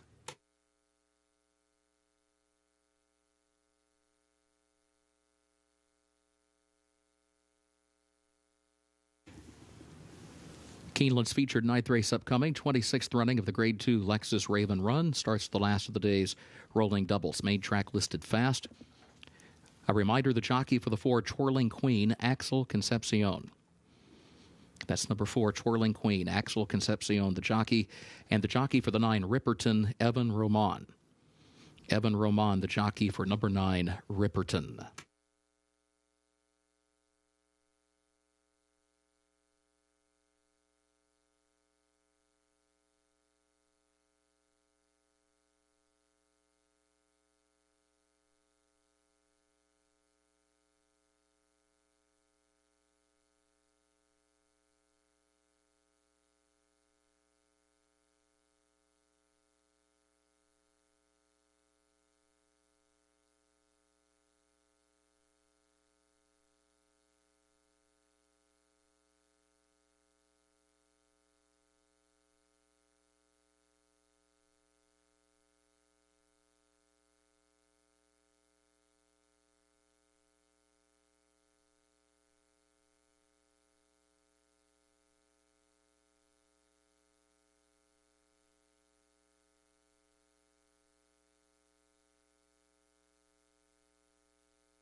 Sophomore fillies get their turn here on this co-feature Saturday. The Grade 2 Lexus Raven Run, showcasing these 3-year-old fillies at the 7-furlong distance. And Emery, the odds-on favorite, she's 3-5 on the board right now. She looks phenomenal down here in the paddock as she gets ready for Stone Street Stables and trainer Brad Cox, a filly they bought as a weanling at the Keeneland November sale in 2021 for $235,000. Daughter of More Than Ready, who has made over $452,000 during her racing career. She had a nice start to her career, winning on debut. She was 4th in the Grade 1 Frizette, and then stashed away until her 3-year-old season to come back here in the spring and started to rattle off 3 victories in a row, including a win here at Keeneland Racecourse, where she won by 5 1/4 lengths. She looks awesome for trainer Brad Cox. And second last time out in the Grade 1 test, she showed speed that day, something that we had not seen from her in the past, and that was over a muddy surface in the Grade 1 test, beaten by a very good filly in Ways and Means. And she did battle back. She showed a little battle when it came to, I should say more than just a little, but almost a second gear, it seemed, down the stretch. When Ways and Means got by her, My Main Squeeze was the filly that was coming to her, and she was able to kick clear of her. This is a deep field, there's no doubt about it, but I think that Emery towers over this group based on what she has done, and thus she is the odds-on choice at 3-5 on the board right now, and I think deservedly so in today's Grade 2 Lexus Raven Run. We'll see what tactics they opt for from post position number 5. I would imagine forward, perhaps off the pace here this afternoon if they're to get what they want when leaving the starting gate, but Emery should be a stout favorite here in race number 9, the Lexus Raven Run. Mayuchia, the number 2 horse for Gustavo Delgado. She was 3rd in the prior S behind Too Sharp and Bright Work. Now Too Sharp, the filly that beat her for that second money in that race at the end of August at Saratoga, came back to run a phenomenal race here against Allowance Company, going in that direction versus running here in today's Grade 2 Lexus Raven Run. So you've got to respect the form in which she comes out of that race in Bright Work. She went to the deep end of the pool and trying to tackle older fillies and staying at the 6-furlong distance, and simply couldn't hang with the older fillies on opening weekend in the Thoroughbred Club of America Stakes. But this is a filly who's had a nice campaign as well over the course of this year. She was unraced at 2. She's picked up a pair of victories, including a stakes win in the Game Face Stakes at the beginning of June of this summer. But got to respect her with Irad Ortiz Jr. in the saddle, soon to be in the saddle. She's sitting at 14-1 on the board right now. And then My Main Squeeze, the number 3, she's run twice since the Grade 1 test, the race in which she was 3rd behind Emery and 3rd behind Ways and Means. She ran in the Charlestown Oaks, going 2 turns around that bull ring track, 7-furlong distance at Charlestown, a 2-turn event, and then came out of that to win impressively in the Grade 3 Dogwood, justifying Emery and Ways and Means as much as anything, and justifying herself. That was a very solid effort in winning it by 5 lengths in the end. She's another one that likes to come from off the pace, and we'll see how she fares here today. She's going to have to step up, though, in my opinion, and I think the opinion of most, if she wants to beat the favorite Emery in today's Grade 2 Lexus Raven Run, coming up next at Keeneland.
The horses are entering the track for Keeneland's 9th and featured race, 26th running of the Lexus Raven Run Grade 2. A stakes for 3-year-old fillies at 7 furlongs over the fast main track. Starts the last of the day's rolling doubles. The jockey for the 4, Twirling Queen, is Axel Concepcion. The jockey for number 9, Ripperton, Evan Roman. Post time, 6 minutes.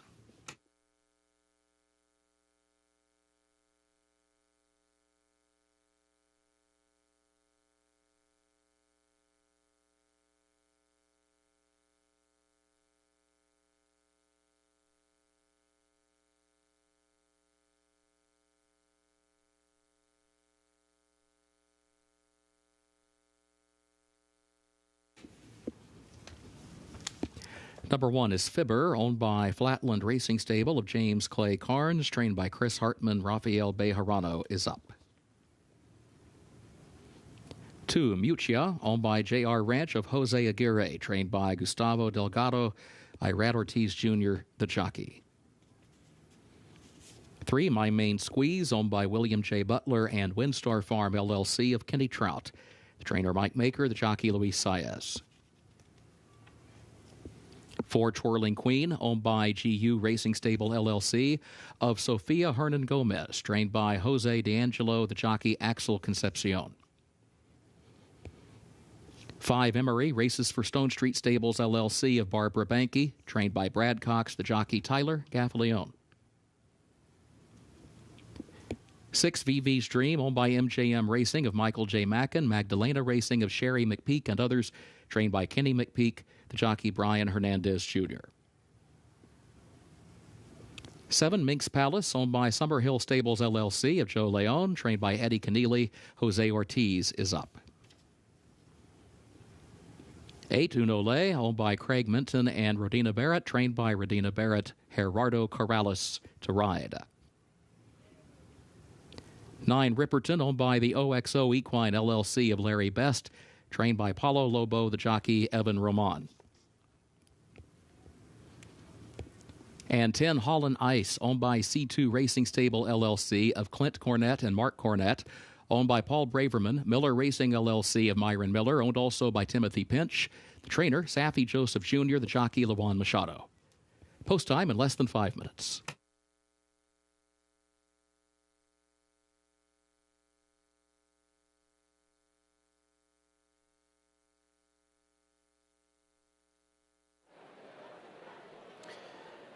Closing in on post time for the Grade 2 Lexus Raven Run, we're looking at the number 7 horse Minx Palace, who is a big price at 25 to 1. She's part of the focus this morning on Today at Keeneland with the Clocker Report, the daughter of Palace Malice for Summerhill Stables, a filly that comes in off of a win over at Churchill Downs, gets another opportunity to go 7/8 of a mile, a distance that she didn't quite handle 2 starts back at Ellis Park, but she looks good going down to the paddock and getting a chance to see these fillies close up. She is well turned out by Eddie Keneally. She changed my mind just getting a chance to see her close up, and combine that with the Clocker Report and keying on her this morning on Today at Keeneland, 25 to 1, worth consideration underneath at the very least. 4 minutes to post, race number 9. Again, the Grade 2 Lexus Raven Run, as we'll leave you with a look at the favorite, Emery, currently sitting at 4 to 5 for Stone Street Stables.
The horses have reached the starting gate for Keeneland's 9th and featured race, 26th running of the Lexus Raven Run, Grade 2.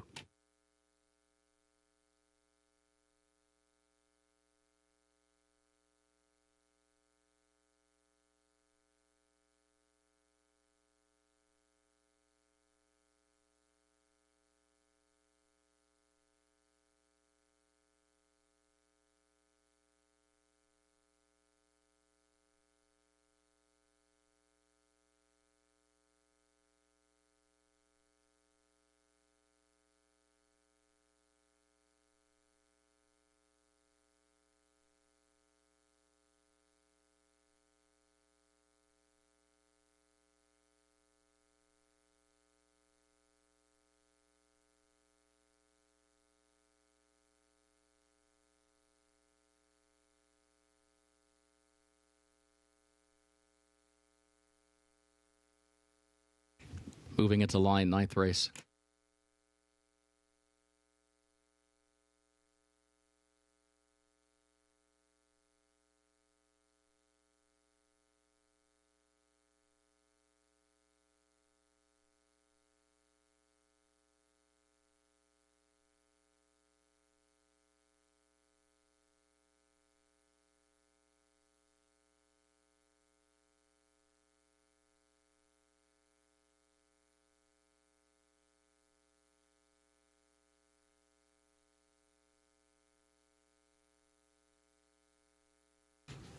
My Main Squeeze moves into line. Uno Le goes in. Twirling Queen, Ripperton. Here's Emery.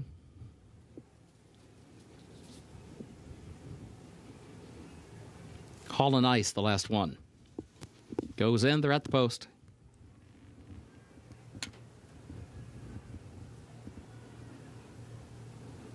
They're off in the Lexus Raven Run. There's Ripperton, there's Emery. Emery comes forward for the lead. Uno Le will join her. Twirling Queen there to her inside. Ripperton will go 4th. Hall and Ice far outside 5th. And then Mutia, who starts moving up a lane off the rail from 6, moves up 2 spots. And Fibber moves to her inside. Vivi's Dream is toward the center of the pack and running 4 lengths off the lead. Hall and Ice is now caught toward the back of the pack and will be wide as they head on to the far turn. Makes Palace between horses next to last, and My Main Squeeze is last, running nearly 7 lengths off the lead. 22.53 seconds for the opening quarter. Fibber leading Twirling Queen 3/4 of a length. Emery is 3rd toward the outside, now starts moving up. Ripperton is 4th in behind her, and then Vivi's Dream, who's in between horses, in 5th, running 3 lengths from the front, starts looking for some more running room from there. Hall and Ice has to go wide, still 7 from the front. Emery at the quarter pole is moving forward to challenge Fibber for the lead. Emery off the far turn and into the stretch, has a narrow lead. Fibber 2nd toward the inside. Vivi's Dream, then My Main Squeeze. Now My Main Squeeze has come from last. She's 3rd. She's switching toward the outside, but there's less than a furlong to go, and Emery has the lead. Fibber 2nd. My Main Squeeze still 3rd. Emery past the 16th pole, maintains a 3-length advantage. Emery, Tyler Gaffalione to win the Lexus Raven Run. My Main Squeeze 2nd, close for 3rd, either Fibber or Vivi's Dream for that 3rd spot.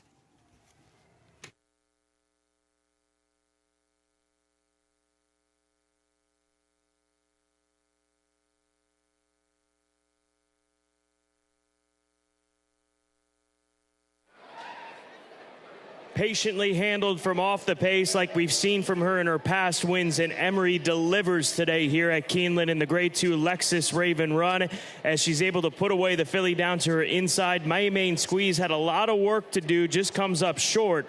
And comes up short to Emery. Dazzling today for Stone Street Stables. The Keeneland November Sale grad from 2021, now a Keeneland Stakes winner.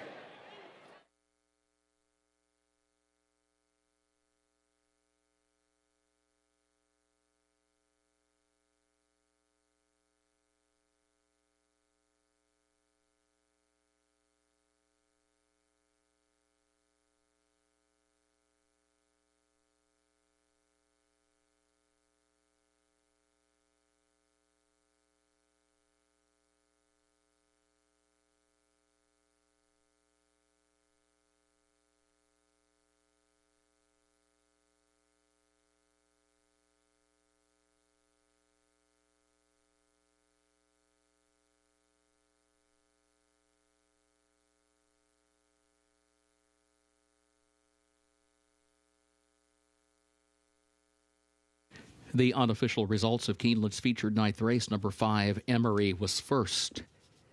Number 3, My Main Squeeze, second. Number 1, Fibber, was third. And number 6, VV's Dream, was fourth. 5-3-1-6, unofficial.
Keeneland's featured ninth race, the 26th running of the Lexus Raven Run Stakes, Grade 2.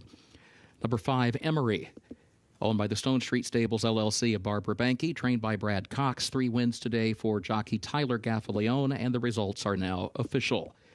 Emery, a 3-year-old filly by More Than Ready, out of Athena by Street Sense, bred in Kentucky by Mary Grum.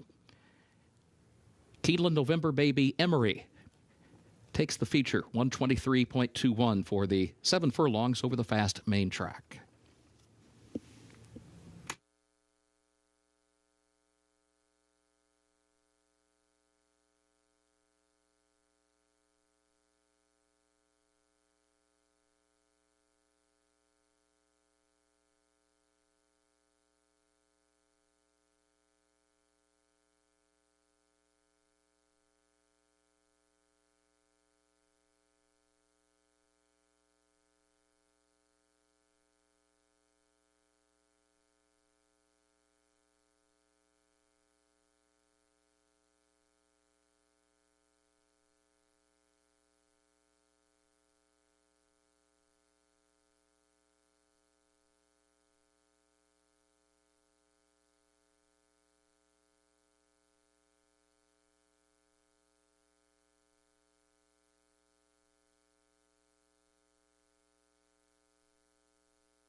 Now the trophy presentation for the Grade 2 Lexus Raven Run.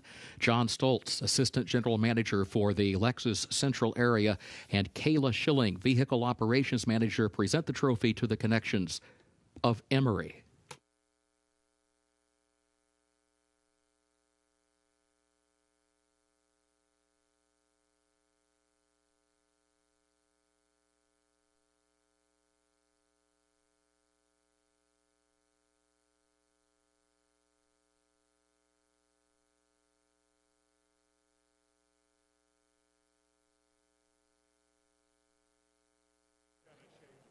Emory flies home in today's featured Grade 2 Lexus Raven Run for Stone Street Stables. Trainer Brad Cox and Tyler Gaffleone. And Tyler looked like she was just back in her comfort zone, tracking off the pace. How straightforward was that for you in this filly?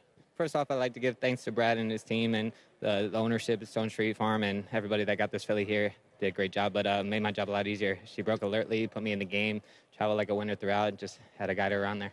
Well done. Thanks so much. Brad, she was very impressive here today. She showed pace last time out up at Saratoga on the off track. Is that the key, just getting her to settle off the pace? Yeah, I think she could show the way if need be, if there's a lack of pace in the race. I want to start by thanking Stone Street team, Miss Banky and her whole team. Very easy to work for. We've had to give this filly some time off after her second start, and she's come back. She's rewarded them in a big way this year. Very proud of the filly, and Tyler did a great job. Her in a perfect position today, and she fired. Congratulations. Well done. Thank you. Emory, very impressive today. The Keeneland November Sale grad takes the Grade 2 Lexus Raven Run.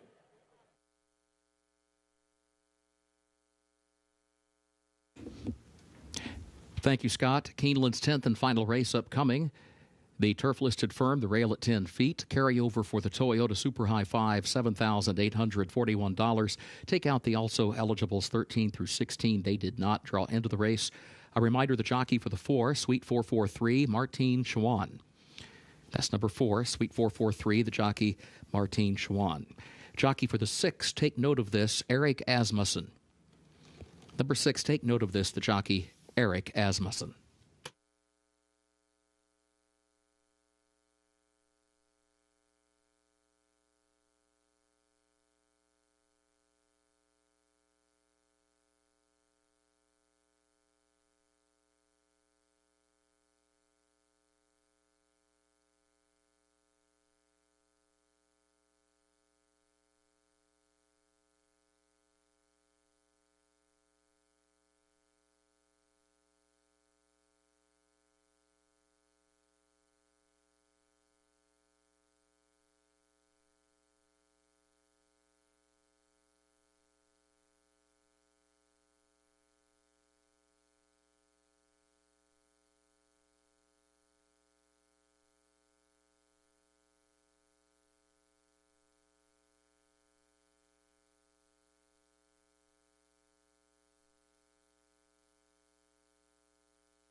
10th and final event. There's a look at the number 3 horse, the favorite, Running Away for Wesley Ward and Stud TNT, Gunrunner filly that debuted at Saratoga at the end of July. We'll talk more about this filly in just a moment. Just want to mention she is the only one that would pay out the pick 6. Any other winner in this race would spring a 2-day carryover going into Sunday. So the only horse covered in the pick 6 is the number 3 horse, Running Away, taking a look at those will pays, and it would be a $190,000 payout for the number 3 horse if she wins this race as far as the pick 6 is concerned. But Toyota Super High 5, you saw the graphic, over $7,800 is carried from yesterday into the nightcap here today.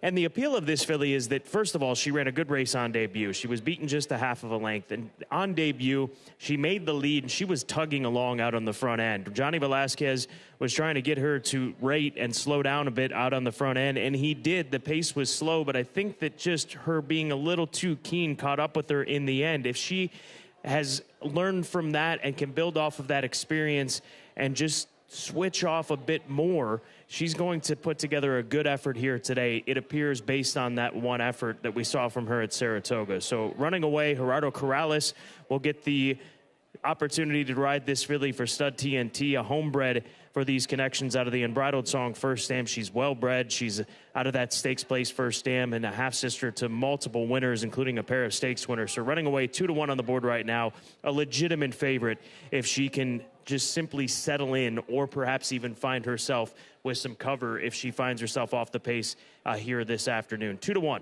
on the 3 horse Running Away. The number 10 horse, that is Birkin Girl for Ben Colebrook. The 2 sprint to a route angle has worked multiple times this meet, as it tends to in thoroughbred horse racing. She sprinted at Ellis. She sprinted at Kentucky Downs. She's by Twirling Candy out of a Blame First Dam, so the pedigree's there for this filly to take a step forward.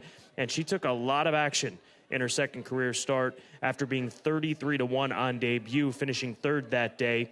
So we had a lot of people's opinions of this filly in that second start. She was the favorite at the end of August, and now she gets an opportunity to go 2 turns here today. 9-1 on the board. Tyler Gaffleone in the saddle. A lot of upside with this Twirling Candy filly, Birkin Girl. And then we move over to the number 8 horse, that is High Breeze for trainer Graham Motion, a filly by Speightstown who was sprinted on debut. And watching back that debut effort, she was pretty far out of it, 14 lengths out of it, and that's a long ways out of it in the early stages of that sprint race. But she started to figure it out late, and I thought it was an encouraging move that she made down the lane. So with the extra distance here today, start 2 of her career, these connections purchased her over in France back in 2022 for over $126,000. So I thought that was a sneaky good effort for her on debut with the intention of getting her to go further today. She's 7-2 on the board right now. That is a good price on this Speightstown filly, with Luis Saez taking the call for trainer Graham Motion. Good luck in the nightcaps. Toyota Super High 5, that carryover over $7,800, 8-5 on the favorite, the number 3. We're less than 11 minutes away from post time for the final race on this Saturday at Keeneland.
The horses are entering the track for Keeneland's 10th and final race. The Woodland maiden special weight 2-year-old fillies 1 mile over the firm turf with the rail at 10 feet today.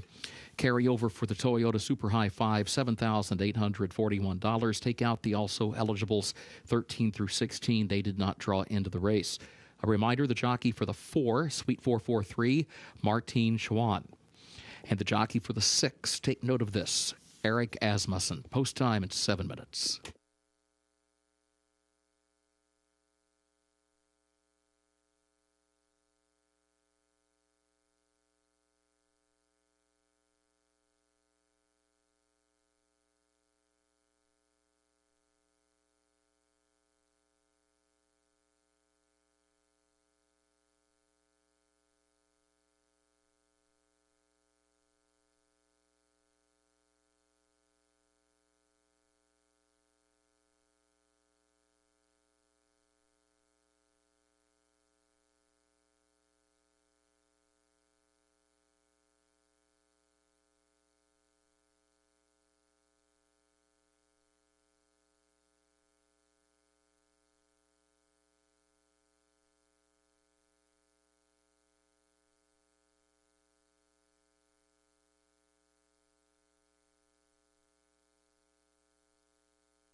Here's a pretty filly, Judith, for the Augustin Stables and Mr. George Strawbridge, a homebred daughter of Speightstown, out of that multiple Grade 1 winning first dam Informed Decision, who she herself was a Grade 2 Lexus Raven Run winner during the synthetic era here at Keeneland going back to October of 2008. She would go on and win the Madison here at Keeneland as well as the Humana Distaff on Derby weekend in 2009. So a big family here, and this daughter of Speightstown being debuted for Jonathan Thomas does well in these turf runners. Gets a lot of turf pedigrees, and looking at that synthetic form for the first dam and combine that with going long here today, she's taking a little action with Irad in the saddle. Big family, daughter of Speightstown, Judith, the number 2 horse, making a nice appearance out there for her debut.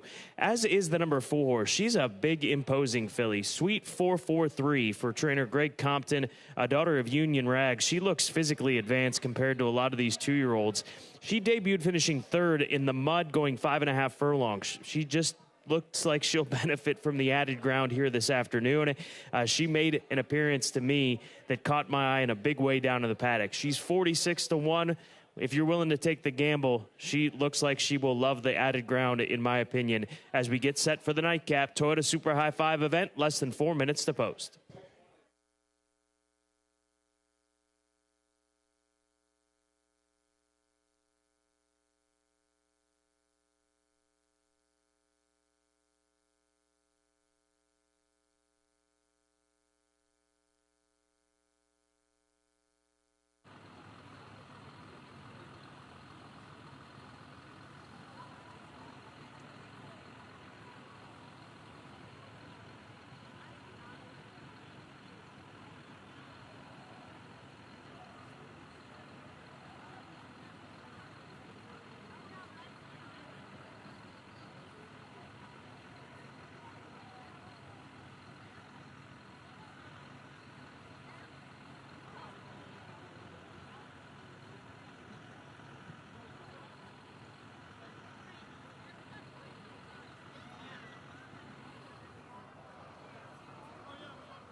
The horses have reached the starting gate for Keeneland's 10th and final race, the Woodland.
Moving into line, race 10.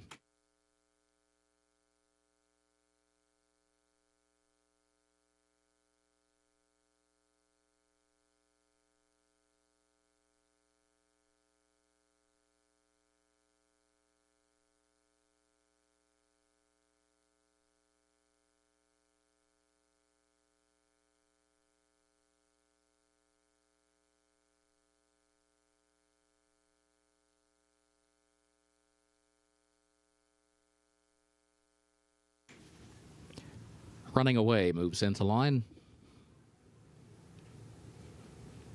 Sweet 443 comes forward.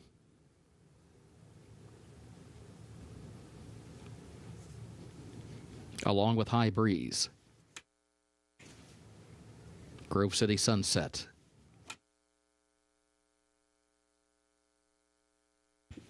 Take note of this.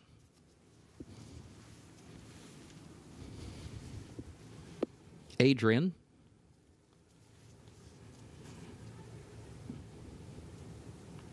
Birkin Girl moves into line. Kitten Stormy Gal. Rasuko, the last one. Goes in, they're at the post. And they're off.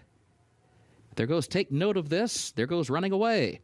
These two come right to the front in the opening strides. Kitten Stormy Gal comes away racing in third up on the outside. Running Away has the lead, though, and Running Away leads the field into the first turn against the rail by a length. Take Note of This will go in second position. Kitten Stormy Gal up to challenge for second from the outside. Fixin' to Be is against the rail in fourth. Evelyn Louise alongside of her moving by from fifth. Grove City Sunset sixth in between horses. And then Rasuko, a lane off the rail off the first turn onto the backstretch in seventh. High Breeze to the inside. Eighth. Birkin Girl is ninth. Sweet 443 is 10th. Judith 11th. Adrian is last of the 12. Opening quarter 23.19 seconds. Running Away the leader. Midpoint of the backstretch, Running Away leads it by 2 lengths. Kitten Stormy Gal, second, 3/4 of a length. Take Note of This, third to the inside, a length and a half. And then Fixin' to Be up the inside to challenge for fourth. Evelyn Louise is there on her outside. 47.68 seconds, the time for the first half mile. Running Away leads by 2 lengths midway on the far turn. Kitten Stormy Gal is second, 3/4 of a length. And then Take Note of This, third. Evelyn Louise is fourth. Fixin' to Be fifth. Rasuko sixth on the outside. Nearly 10 lengths lengths off the lead, followed by Grove City Sunset, and then Birkin Girl out in the center of the course, still a dozen from the front, running away a 5-length lead. Into the final furlong, it is running away by 5, but now take note of this, is coming forward along with Fixin' to Be. Take note of this, and Fixin' to Be, and a late run from Grove City Sunset to the inside. Running away, Grove City Sunset, take note of this, Fixin' to Be. Grove City Sunset trying to squeeze through toward the inside. Far outside, Fixin' to Be. Fixin' to Be wins it for Jose Ortiz.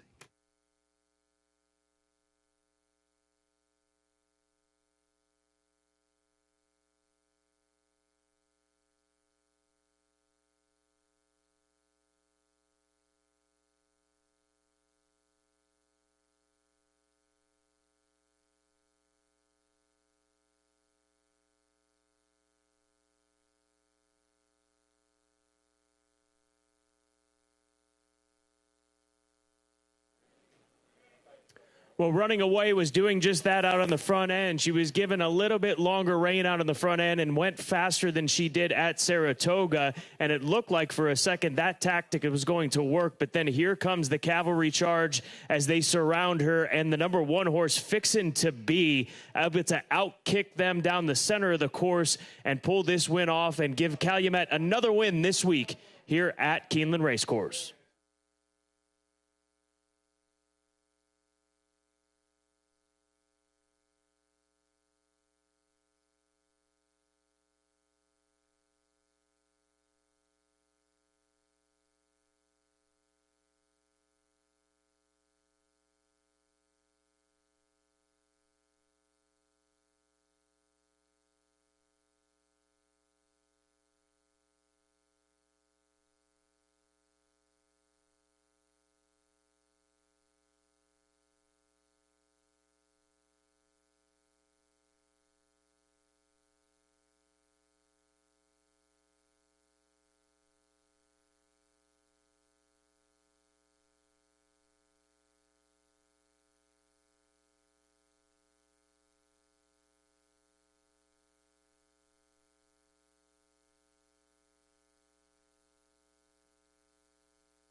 The unofficial results of Keeneland's 10th race. Number 1, Fixin' to Be, finished first.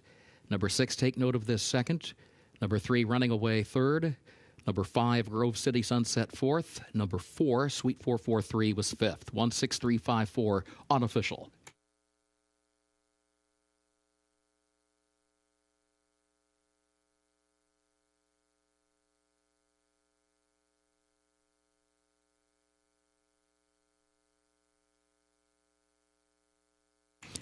In the winner's circle, the unofficial winner of race 10, the Woodland, number 1, Fixin' to Be. Winner owned and bred in Kentucky by the Calumet farm of Brad Kelly, the trainer Rusty Arnold, the jockey Jose Ortiz. Fixin' to Be, 2-year-old daughter of M. Shawish out of Susie B. by English Channel. 1 minute 37.24 seconds for the 1 mile over the firm turf.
In the winner's circle, the Woodland Trophy presentation to the connections of Fixin' to Be, and the results official.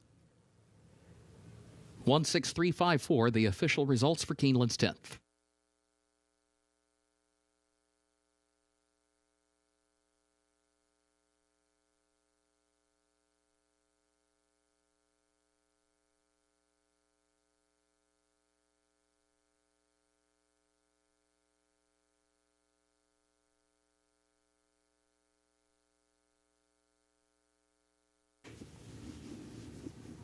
Pick 6 pays on 5 of 6 today with a carryover of $190,970 for tomorrow's card. The late pick 5 pays on 5 of 5 with a consolation 4 of 5. And there is a carryover for the Toyota Super High 5 for tomorrow's program, $31,689. Post time 1 p.m. Eastern. The second floor grandstand, including the sports bar and the mezzanine bar, remain open for another 30 minutes. You may advance wager any races occurring after that time. For now, on behalf of Keeneland, thank you and good evening.